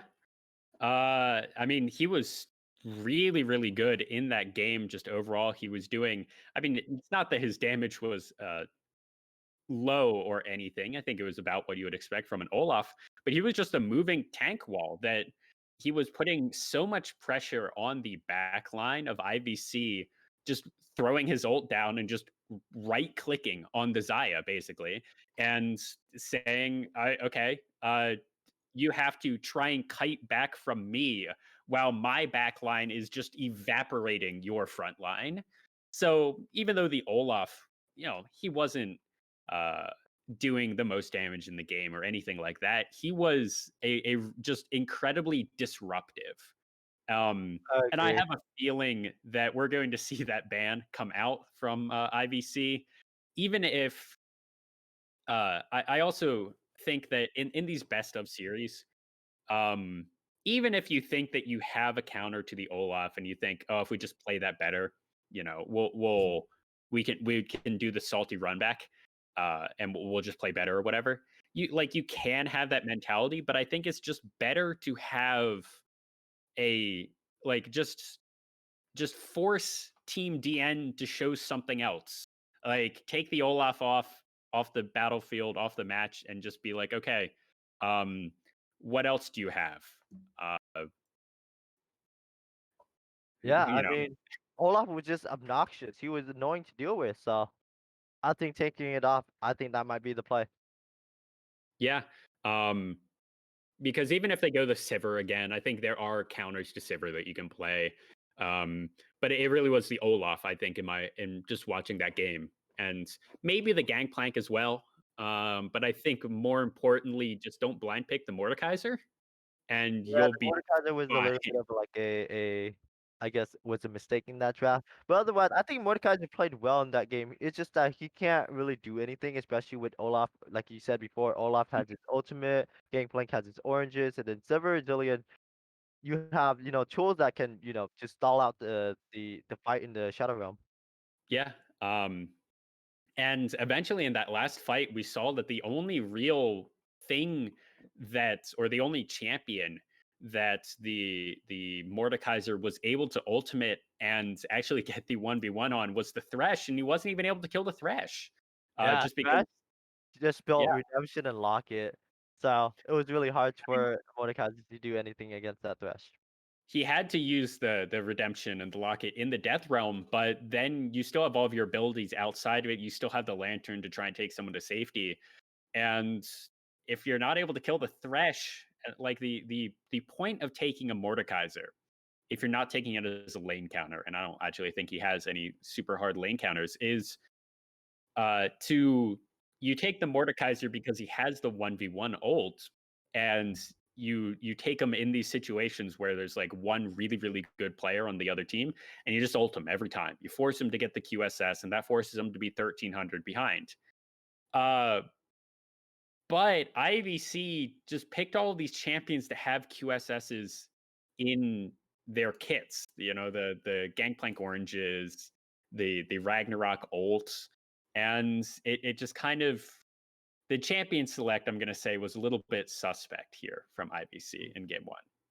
For sure, and I wonder what they would change in order to get that game 2 win for themselves. Yeah, and I would like to report that I Get Bored Ya is coming in. The support from the losers bracket final for IVC, the Rel God that we saw. So Oh god, indeed. support Fizz is out. Uh, I Get Bored Yacht is in. We'll have to see if they just pick Rel again. And honestly, if they do, I wouldn't hate it. It seems to have been doing fairly well all since we've seen it. I mean, he did get picked a few times Hmm. last game, but apart from that, I don't think that was the champion fault I particularly. don't think, who was it? Fizz support or whatever. played Support fit. poorly on support Fizz played poorly on Rel. I think it was just the counter pick the rest that really like Mm, prevents him from doing anything as well. I mean, I think that Thresh that game which it played beautifully. He oh played yeah. perfectly in order to cash out the Rel, play him back when the Rel tries to disengage. So I think that's like the problem of the Rel pick right there. Oh yeah, the Thresh was insane there. Just I think it was also the Rel's job in that team comp was to face check into all those bushes. And when that's your job, you're going to look like you're inting a little bit. Especially when you're behind and you're like, well, my team needs someone to go forward and check into this bush for this dragon. And there's probably a Thresh in there, but it's my job to tank that hook up for the rest of the team. So, and I mean, he did the job. He It's did the just a job. little, it's just a little bit unfortunate that he was put into that situation. Really. Yeah, Night Raven just played beautifully on Thresh. I mean, he could have not played that better, so Mhm. So that could also be if IVC wanted to just completely throw all of their old bans out the window. I would think what they'd want to ban this time would be that Thresh, the Olaf, and then the Gangplank. I don't remember what the bans were, particularly from game one on them. I think it was a lot of 80 carries. it was Mira, it was I think Kaisa was being banned out, Seraphine was banned Mm. out. Seraphine, I think, was banned from DN. I think they did ban the Samira. But I think you can drop all of those 80 carry bans because, I mean, they pushed Kichi down onto Sivir and he did the most damage in the game. So who cares? Yeah. And with that, are we gonna throw it to a commercial?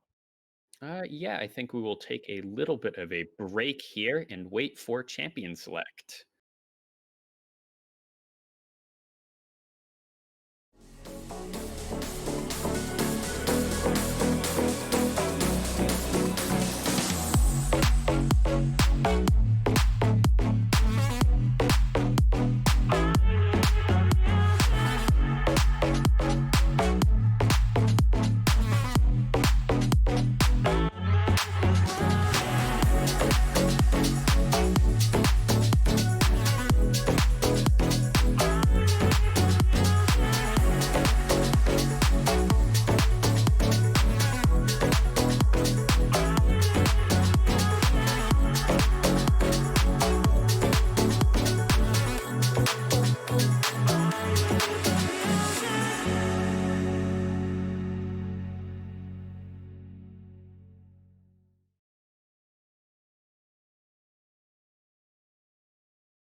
Alright, we are back in the pro draft. IBC on the blue side now, banning Seraphine.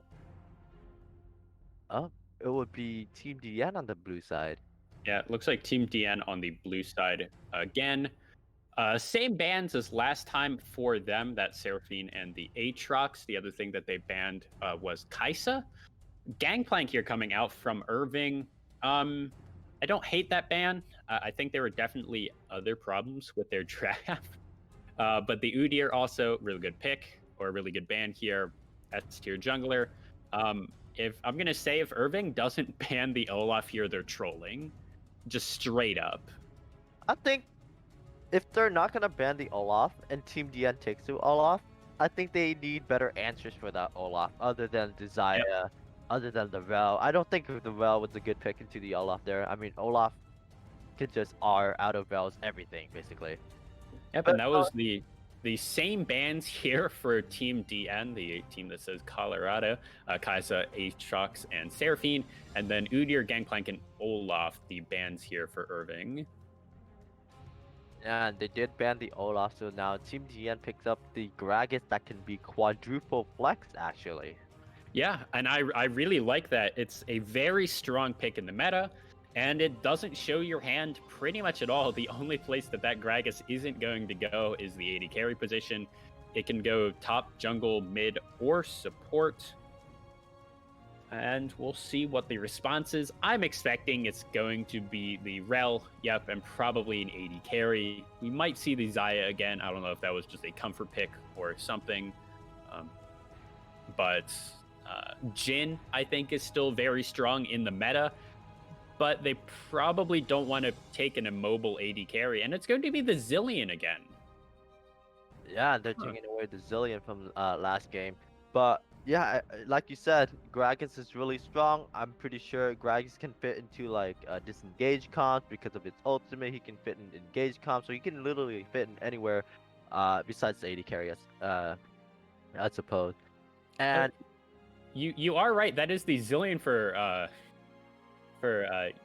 Irvine. I remember that was in the game, but that was Colorado who picked that up. So that's actually a takeaway, an interesting adaptation here of the draft in game 2. Now Xin Yao. Xin Yao is actually supposed to be Viego here. That's not super surprising because Xin Yao is I'm going to say bad right now. And a Zoe as well. We're not seeing in chat that was a mispick, so I guess that's a Viego jungle, a Gragas top, and then a Zoe mid. Colorado's showing their entire top side here, and the only things that as well, so it could be. Yeah, I'm not expecting it, frankly. I think that's more likely than not a Gragas top. It could be flexed to the support position, but I think he's just better at the top position right now. Yeah, so interesting pick on the Viego jungle. I have not seen that much Viego in competitive play recently, but in solo queue he's okay if he gets ahead, but once he gets behind, then it's gonna be really hard for him to really do anything. Yeah, and I'm not actually sure if he's able to be played in competitive right now. He might still be disabled since it's such a new champion for competitive play. I agree, yeah. So we'll see what Colorado missed a ban here. It was supposed to be Samira. Okay. Graves jungle here. I don't think we said anything about Irving. That's he's an S tier pick, I'm gonna say, maybe A tier with a couple of nerfs, but that's still a very good jungle here. Xayah, the ban here. Quite a bit of AD carry bans again in this matchup. And Jinx being hovered, that would be quite interesting. Jinx actually received a few buffs this patch, so yeah, it would be interesting to be played now. Don't think she's it's gonna be a set. Good though, and that's actually really interesting that Irvine does not pick their AD carry here because the AD carry pool was already really pinched, and that gives Colorado a chance to pick their AD carry in this spot to further pinch that pool. Instead, they pick the set in that top lane position. And I also think that if they pick the AD carry, they have that bot lane locked in, so it doesn't really matter. And that's going to be the Sivir and Volibear locked in here for Colorado. Yeah, and that's gonna be somewhat of a hard engage comp. They got the sleepy bubble from Zoe. They have the Volibear ultimate to really help them engage with the Sivir ultimate as well to reinforce that. And well, they answered it, or Irvine Valley College. I really hope this isn't the Aphelios. I don't like the Aphelios here into this comp, and it will be. So that is the AD carry here for Irvine. And that's quite a bit of AD. Zilean, the only AP threat here on Irvine. And I mean, he can do a decent amount of AP damage, but we saw from last game, the Zilean only did a minimal amount of damage, honestly, with everyone else doing significantly more. So this is a very AD heavy team. Plus, there's a Gragas, there's a Volibear who can just stack armor. Yeah, and I don't think Aphelios is a bad pick, especially if the side of Team DN wants to engage, they want to run towards Irvine Valley College. And then with the Aphelios, with his Severum and Chakram combo, he can kite back with his Q and then re-engage with his whole team. The With only his the Shuriken. only thing I'm worried about with the Aphelios is he does have some tools half the time to kite back. The problem that I'm seeing is one, you really only want to play Aphelios with Thresh because of the lantern he can get out, but he's still a very immobile AD carry. And I mean, there's a Gragas, there's a Volibear, there's a Sivir, there's a Zoe. You want like this entire team from Team DN just is going to be running at you. And Aphelios, he has a lot of damage. He can kite back a little bit as much as any AD carry can, but he's still not all that great at kiting back. He's probably just going to get straight up run over when the Volibear jumps onto him. Maybe with the assistance from Rel and Zillion, I'm pretty sure he can kite back, but otherwise, if he's alone, then yeah, you're right. Then he's gonna get run over by Viego, Volibear, and Gragas. Yeah. We also have Set, something that I feel like it's fallen off quite a bit in the meta recently. Not a terrible pick by any stretch of the imagination, but definitely not the S tier pick that we were seeing towards the end of last season. Graves, S tier pick. He's a stat stick, honestly. You farm for 20 minutes, and then you come out of the jungle and you stat check people, and you pretty much always win those stat checks, honestly. It's a bit silly of a champion. And I'm expecting that 2v1 or the 2v2 in the top side, the Volibear Viego, is not going to be quite as good as the Graves Set. Just Set has really good gank setup. And Graves really needs that gank setup to get anything done, and they're just going to have so much damage and so much CC for that Volibear. Yeah, and I think Graves here is somewhat of a good pick because once again, side of DN want to run towards IVC, right? And Graves with the smoke screen will like delay that a little bit because you can't see anything in that smoke screen. So if you're running into nothing, you can't really see where you're running towards here. And then the smoke screen's also slow, so that's a little bit of like somewhat of a counter to the team comp. Graves against Viego, he has I think he's better in clear. I think he's better in duel like early game. So yeah, I think this is very likely to be a double scuttle for the Graves. Honestly, his clear speed is very good. His clear is extremely healthy, and he can take scuttles incredibly quickly as well. The only thing that I think will dissuade that is I don't think Zillion's going to have any priority at all in this mid lane early levels. Maybe with his bombs. I think the Zoe paddle stars just give way too much priority. So she will be there before the Zillion, and frankly be more useful at level 3, having not a point and click, but a skill shot CC that also can zone off enemies even if she misses it. So I think that's the only thing that's going to stop this Graves from really taking over this game early, is that Zoe is going to have a lot of priority over this Zillion. Yeah, and again, this is a Viego and not a Xin Zhao, so it's going to be interesting how Viego plays in any team comp, especially because once again, I've only seen him in solo queue. I don't really understand what he does yet, so it's going to be interesting what Barcode can bring with this Viego pick. Yeah. I haven't seen particularly much of it either. I've seen 1 or 2 in my solo queue games.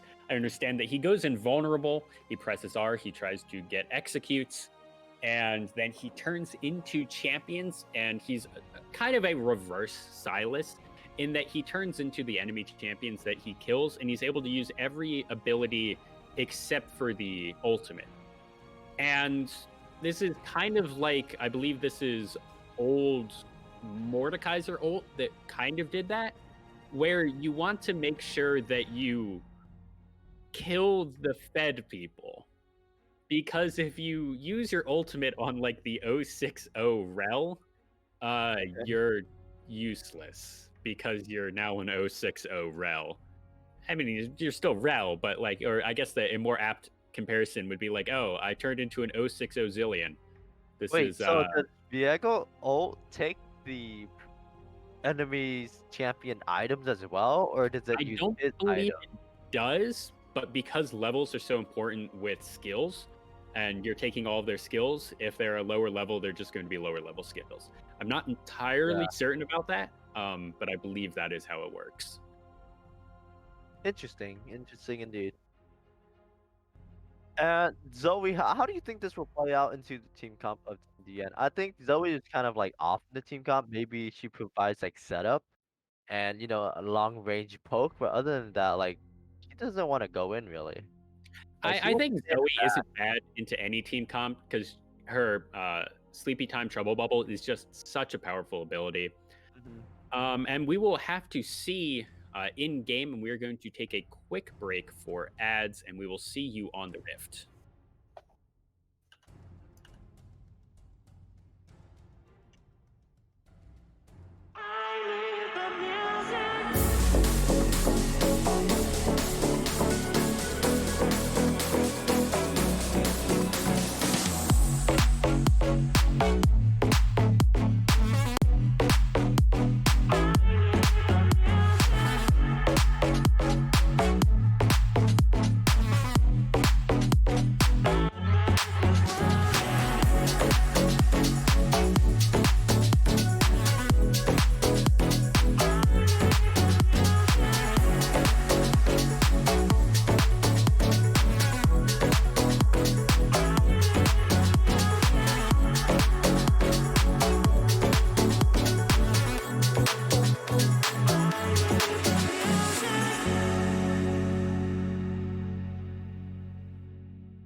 All right, welcome back, ladies and gentlemen. This is game two of the best of three series. Team DN versus Irvine Valley College. It is pretty late, so I'm tired. But anyways, we have Pop John on the Volleyball top lane, Barcode on the Viego jungle. Ooh, there's gonna be trading back and forth. Kepi and eight. They'll just back and it will be fine. Looks like everyone's just starting with the 5-man standard. No invades. I don't think that's particularly surprising. Neither of these two teams are great at invades, so just 5 points and we'll be fine. Yeah, and as I was saying, a team Prodigony on the Zoe mid lane, Kichi on the Silver 80 carry, and Night Raven on the Dragon support. Yep, and basically the same team except for a sub out in that support position. Louis reformed up there on that top lane on set. Dark and Low here on that Graves in the jungle. Kepi there on that Zillion. We have I'm about something there on the Aphelios. We'll be calling him Aphelios. His name, for those of you watching at home, means something in Chinese that we always forget. So we're just going to be Same. calling him about the same. We'll just be calling him Aphelios because for some reason neither of us are able to remember that. And then I get Bordia there on the Rel. 3 Rel games right in a row from our Irvine Valley College. Even switching out their supports and still picking Rel. So we'll see if I get Bordia is able to bring something different to this team. Kepi taking so much damage. That's the Ignite going down. And this might be a kill. Team Proginemy almost going to get it, and Keepy going down to like 2 HP there, just barely not dying, and that's going to be very bad for him. He's going to have to teleport back in lane level 1. He's gotten 5 CS, almost level 2, but that's not good for him.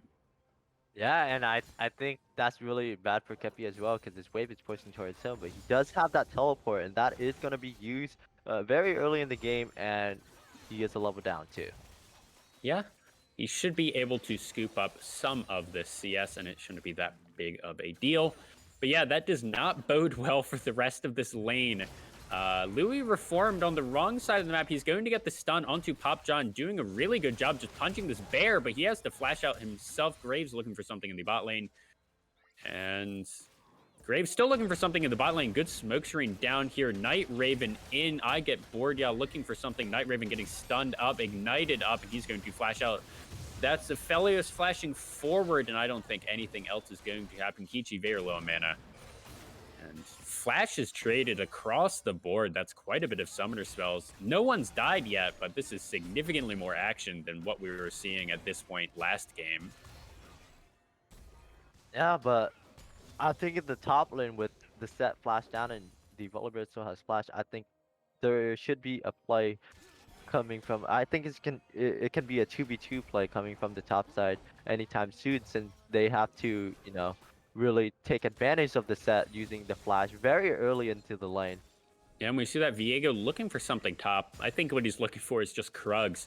But because he is up there, that's going to force Louis Reform to play very far back. And they're actually looking for the dive. Okay, Louis Reform stunned up under the tower. He's going to go down to first blood. And Pop John, he's going to tank through turret shots and be perfectly okay. And, I mean, there is not much that he could have done. Dark and Lowell on the wrong side of the map. He's going to try and probably take Krugs here. And even if Darkenlow booked it all the way to the top side as soon as he saw Viego, I don't think he would have been able to do anything. And with Viego going for the Krugs first, that was cutting off the escape plan from Louis Reformed as well. And the bot lane of Irvine Valley College is looking for a play. It will be a flash. Flashing forward, Night Raven going in. This is Felios burning down. He's going to die, and that was a flash for Rel. Really quick fingers there on Kichi, able to get the spell shield to not be stunned up there, and that's flash down for I Get Bored. Yeah, he of course has Hex Flash, so he'll still be able to do quite a bit with that, but gank a little bit late on coming in for Graves, maybe a little bit early there on I Get Bored, yeah, and they're going to trade 1-for-1 with that. Yeah, and beginning of that fight, I mean, oh no, Keepy having to flash here. He'll be okay, I think. Sleepy Time Trouble Bubble might be available, and nothing else is going to happen in the mid lane. Okay. yeah, as I was saying about the same, the Aphelios, he was, I'm pretty sure he was like 30% HP before that fight. So like all Night Raven has to do is like land some abilities, press ignite, and that's gonna be a kill, traded back. Yeah, I'm not entirely certain if that was a wise gank there from Graves, because yeah, that Aphelios was at 1/3 HP. I don't think Night Raven's going to stop Dark and Low from getting that pink. It is always sad to watch a Graves get the pink. A little bit of trading back and forth here in the top lane. That's the top lane for you. Yeah, Graves with the reloading mechanic, doing 4 shots in quick succession is always a little bit sad to watch. And they're going to get a very early dragon almost right at 6 minutes. Viego just looking to camp this top lane. Yeah, he really wants to take advantage of the top lane wasting flash early, so camping it is probably his answer to that.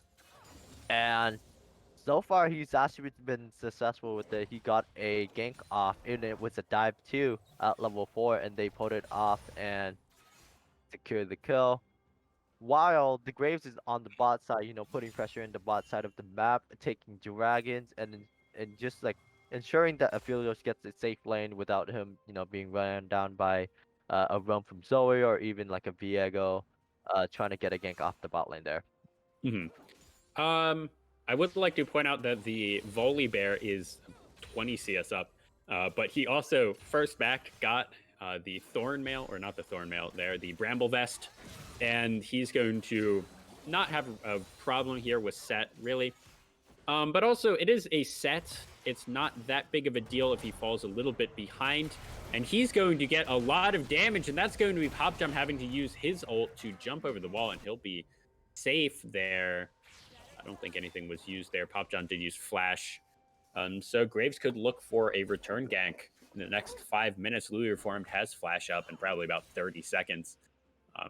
So we could be looking for that. Teleport back in lane for Pop John.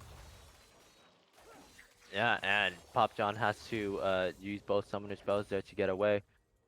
And to get back to lane, of course. And that was just a really good game from Dark and Low. Yeah. I would also like to point out that pretty much across the board, Irvine Valley College is losing in CS. That's a 20 CS difference in the top lane, uh, 10 CS in the mid lane, 15-ish here in the bot lane. The only one who is ahead is that Graves into the Viego, something that we were expecting to happen. But if this continues, it's going to be really, really hard for Irvine Valley College to do anything and for the Graves to do anything because he just has no priority with his laners. Yeah, and I think like the CS difference is somewhat of a matchup wise because Zoe is just constantly poking out the Zillion like right now. See Drowsy Yeah. coming out.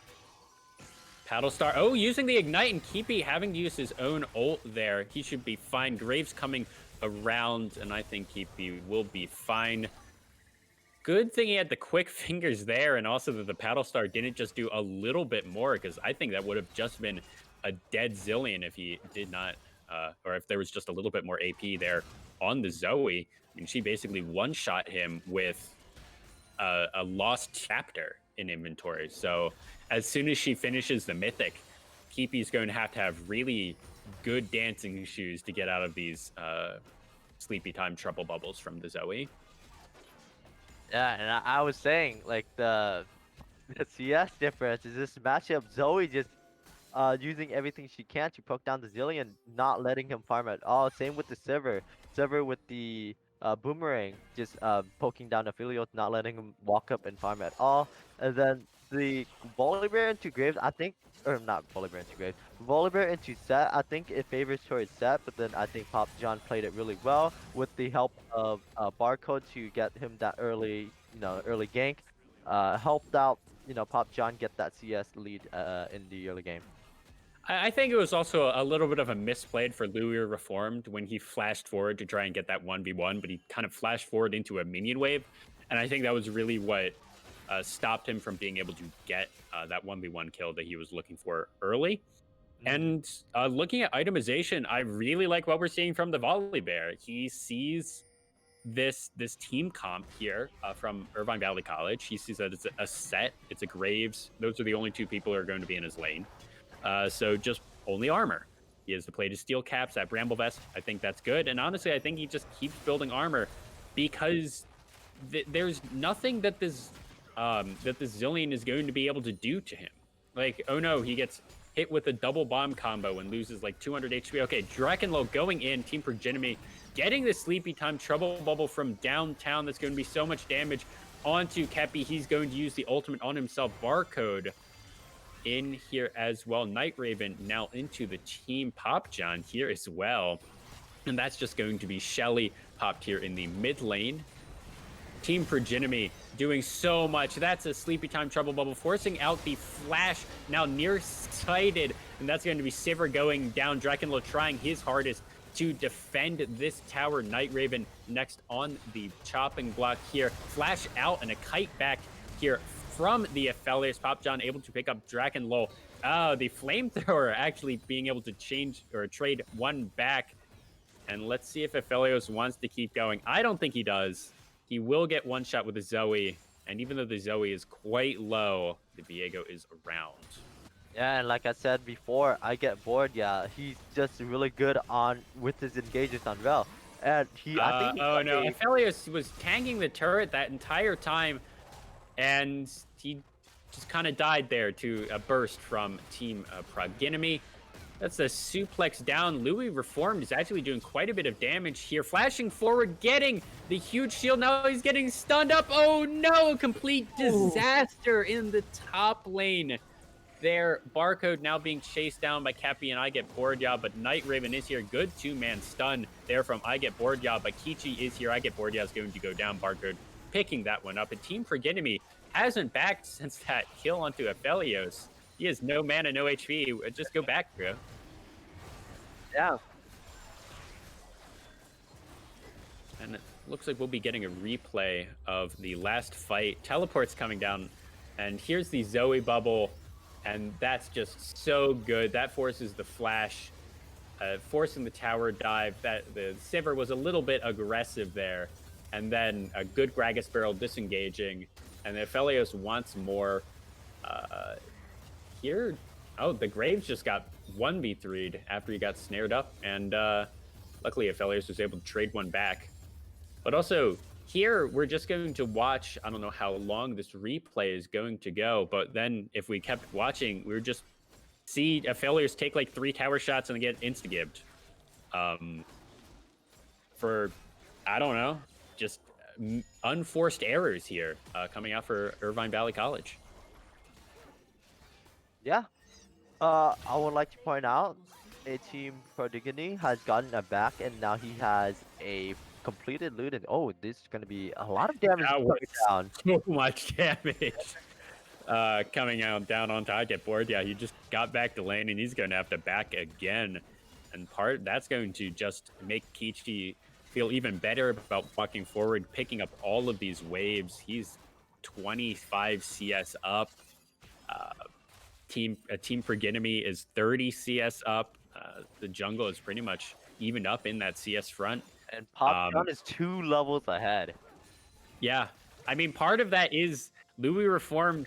It looked so close in that 1v1, and then he tanked the turret, and then he got stunned under the turret, and the huge heals, the huge shields coming out from the volley bear, and it just went from bad to work. Now Team Proginemy going to help out here. Pop John actually getting ulted under the turret, but he's going to ult himself. Louis Reformed getting a tiny shield there, and Team Proginemy able to pick that one up. 3-0-2 here on the Zoe.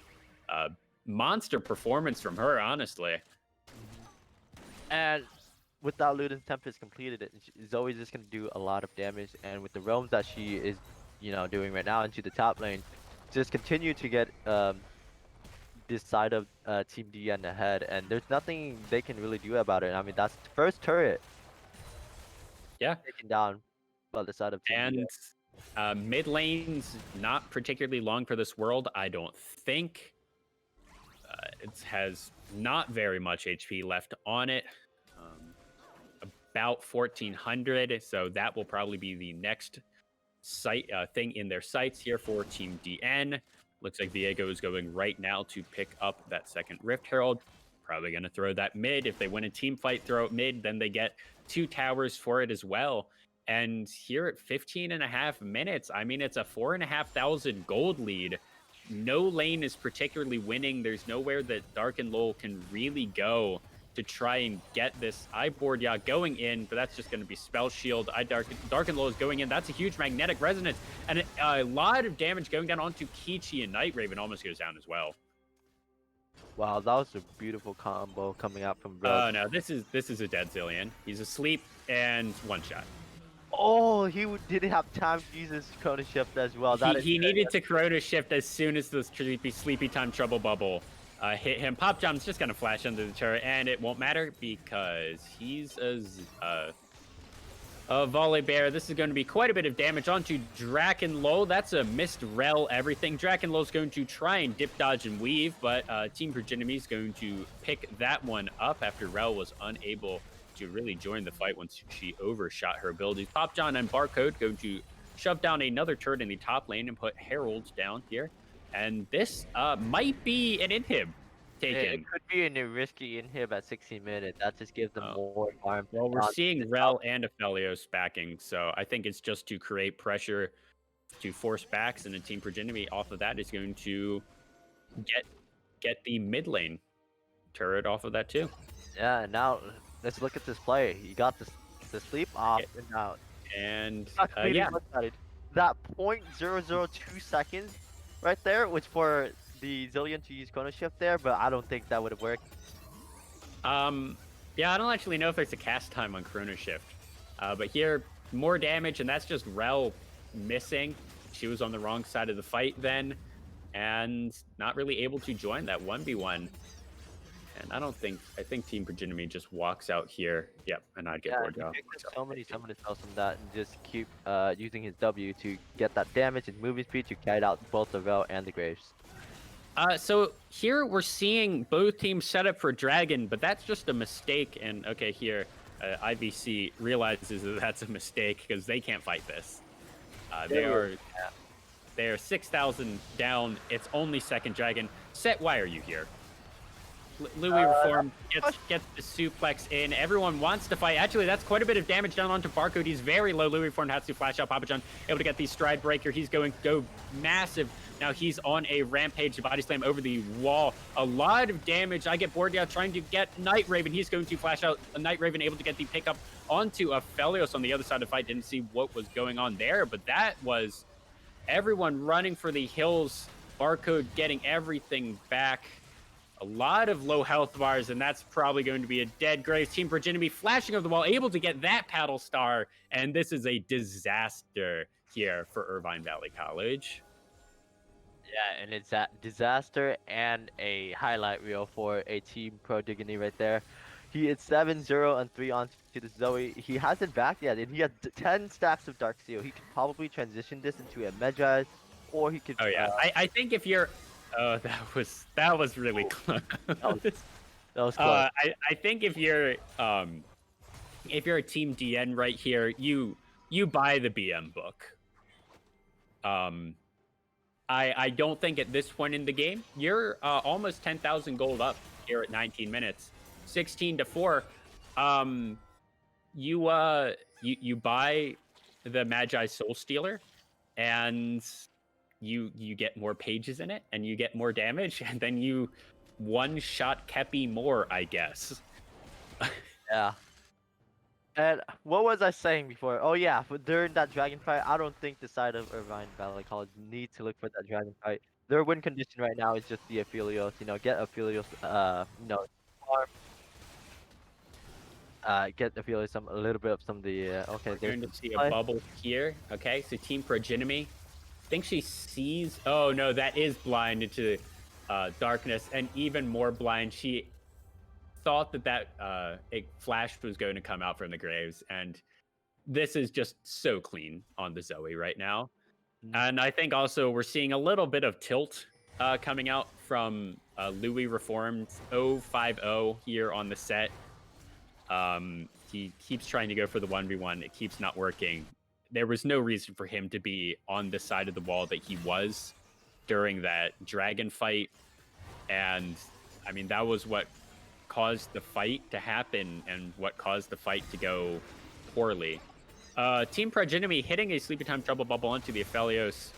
And Night Raven actually going in. That's a really big stun there. I'd get Bordia. Team Progeny going golden. I'd get Bordia. Has the Chrono Shift on him. Now that's going to be a shutdown going on to the Zillion from Barcode. And that's actually pretty big. I think everyone's going to go for Baron. Does not matter that the Volley Bear is split pushing on the bot side. The only way back into this game for this team is going to be this Baron, and I think they understand that. Yeah, and I think this is really bad for the side of Team DN as well. They, the side of Irvine Valley College, they need to get the Aphelios fed, get him like to. I get bored. Yeah, just died to Baron. Interesting. Yeah, okay, Kichi probably is going to die here to the set, and that's going to be money into his pocket. Sivir did also flash out of that, so that's going to be even more. I get bored, yeah, dying there. He could have just walked out kind of at any point. I mean, there was a Sivir, but the set was doing a really good job of keeping her away. So just walk out. She tried going, I think she tried it in her last moments to get the shield onto the Baron with her go-in ability. But just like use that in the other direction. Just walk away. Yeah. So. Oh well, having Baron on 4 members is still really good for this team. It's now only quote unquote a 5,000 gold lead. At 22 minutes, 5,000. I mean, that's nothing. So. Yeah. As I was saying, they need to play a little bit more cautiously now. They are still ahead in gold, but now the fact that the side of Irvine Valley College has Baron, TDN is gonna be struggling trying to really make plays because around the map because they have that bonus AD and AP or bonus that percentage. Oh, this might be a 5v5 fight in the mid lane. Stop going into the jungle.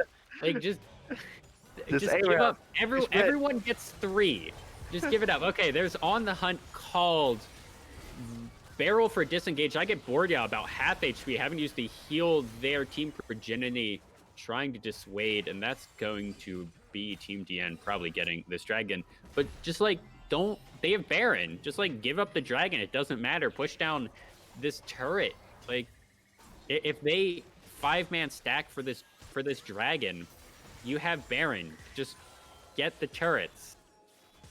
Yeah, now this is really bad on the side of Irvine Valley College now because they have wasted a lot of time trying to, poke out back and forth on Team DN. I think they should just play it with a macro-wise, format where they send two or one top or something, push out the top tower since there is one top tower, tier one, I believe, on the top side or top lane there. So they could have done that, or they could have, sent someone bot, put some pressure bot lane while 3 people or 4 people push mid, so that they can, rotate back and forth to secure towers. But no, they decided to look for fights in the mid lane river area, and that didn't work out for them. As I get bored, yeah, he got really low, and Affiliate just used heal to save his life. Yeah. But that was also, they didn't need to be there. So yeah, they as you said, they could have gone top. There's a very low Elder turret there. There's a healthy Elder turret there in the mid lane, and just stack waves of your Baron and use it to try and get some objective on the map. And I mean, the Baron call was good. They got the Baron, and What they that did with the Baron was yeah, that did help even up the gold difference. The team fight helped even up the gold difference, but they didn't do anything with the Baron. And yes, there were still 5,000 gold down. Yes, they couldn't really force anything, but they could have, like, Elder turrets are easy to siege, especially with Baron. And I think if you're on the side of Team DN against a Baroned up team, you probably just give up those Elder turrets anyways. Okay, that's a good catch here onto Night Raven. He's going very low. Dark and Low going in. That's a really good. Kichi is now being caught. He's not going to die here. Dark and Low getting very low. He's going to be taken out by a Team Progeny. Now, Barcode getting the Rel, and that's going to be him and the Volibear diving in. The Aphelios not long for this world. Barcode going to pick that one up. Louis Reform in the middle of a 1v2. He's going to die, and that's a clean ace. No, actually, Kichi was picked up. That's a 4v5, a 1-for-5 here for the side of Team DN, and they're going to be able to take so much for this. Yeah, IVC, they went in too deep there. They overcommitted and they didn't really peel back for the Aphelios. And Aphelios is their most fed member, so I think they could have just, peeled back and keep the Aphelios alive so he can do a lot of damage. But eventually, they just get wiped out. Yeah, I mean, this Aphelios he's 5-4-2, and we're gonna see that replay again here. Just these stuns, and we're just seeing Jarkenlol and everyone just dive in. Aphelios is all the way in the back now. Kepi and Aphelios are trying to defend against this teleport. The Volibear is just going to run onto the Aphelios, kill him. A nice level 5 mastery being popped off, and there was just no peel for the most fed member of his team. Everyone was trying to chase down the support who was just kiting back and kiting back and kiting back. Yeah, Aphelios was positioned on top of a ward that was TP'd onto. So eventually he just melee formed the Volibear. Yeah, and what they should have done is the calls probably should have been, as soon as they saw, well, the calls should have been don't continue chasing. But as soon as you see that teleport come down, then everyone just backs up.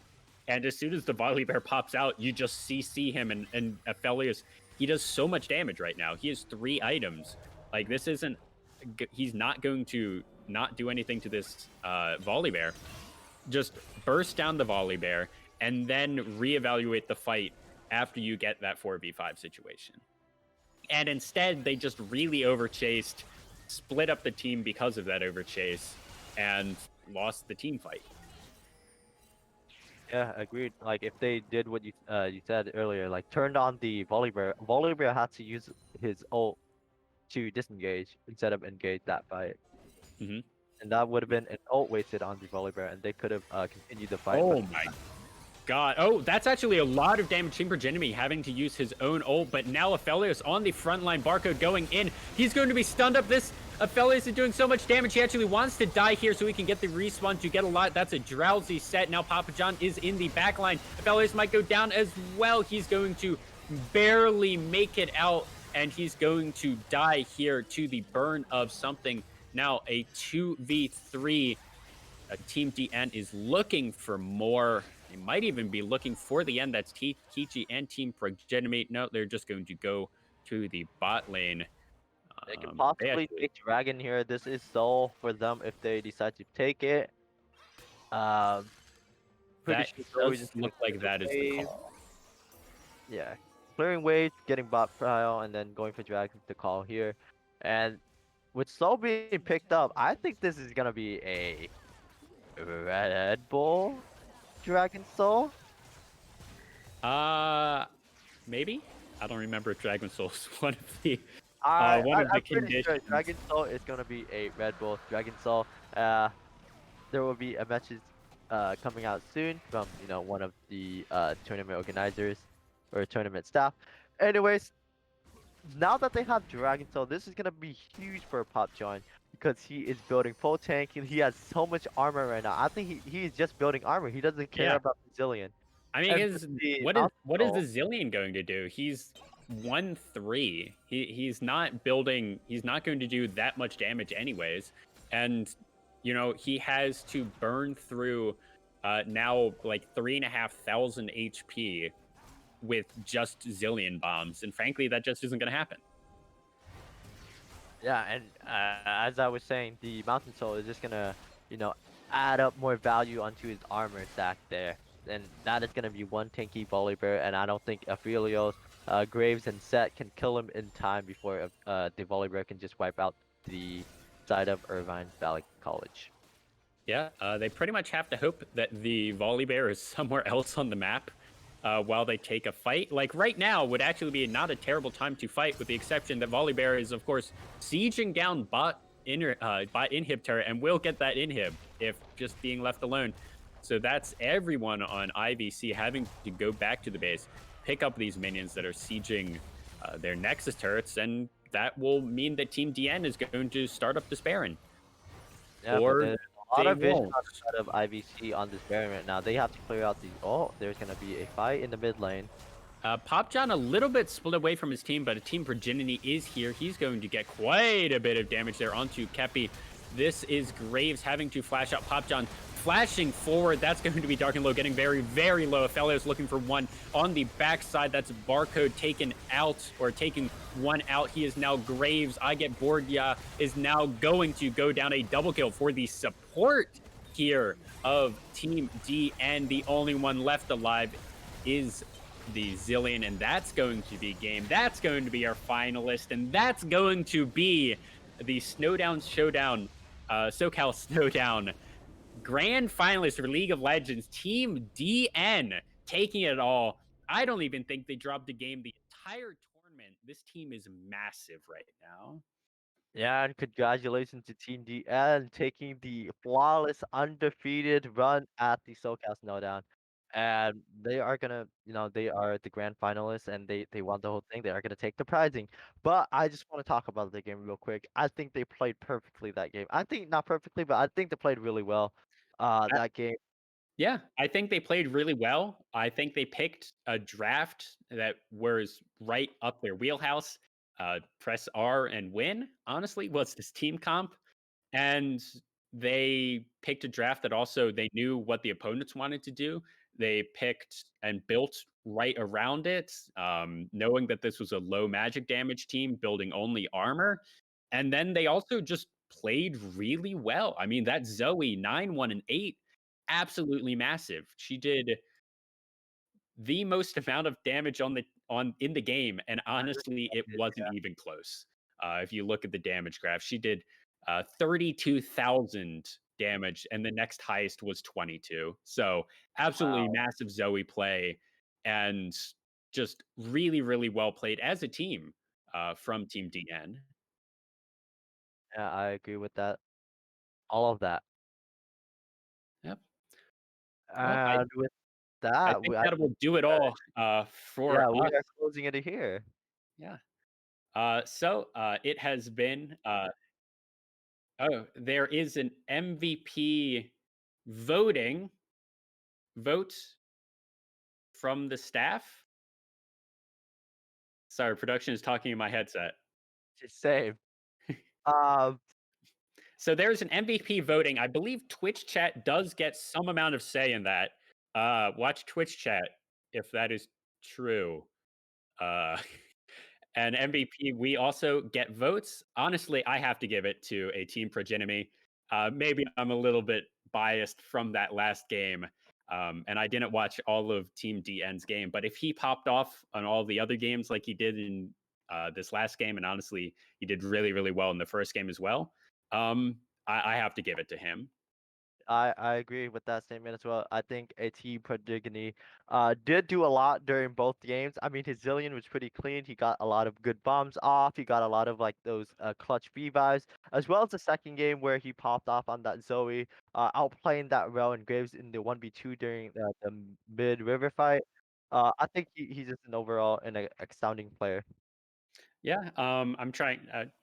If you don't agree with us, I believe Twitch chat just does get a vote. So you get to vote for whoever you believe was the MVP. I believe it's any League of Legends player on any of the teams.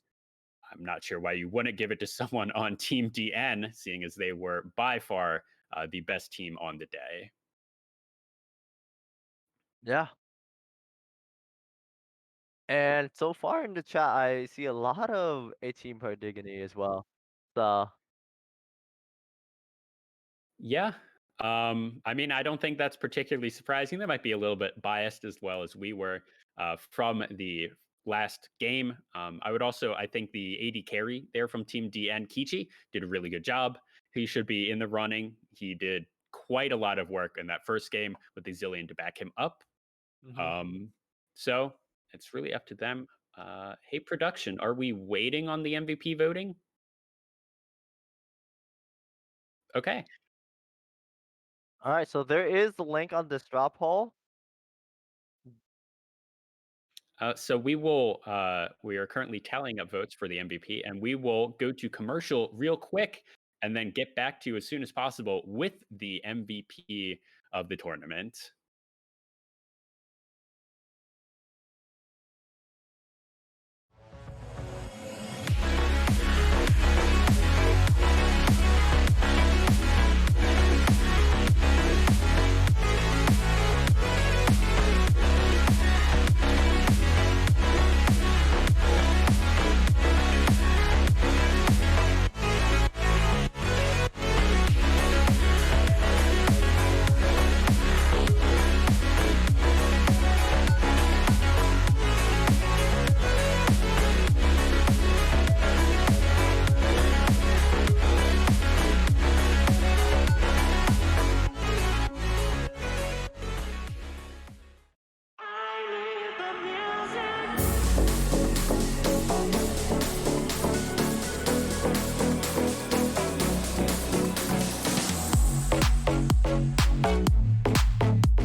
And welcome back. We are back with the results of the MVP voting.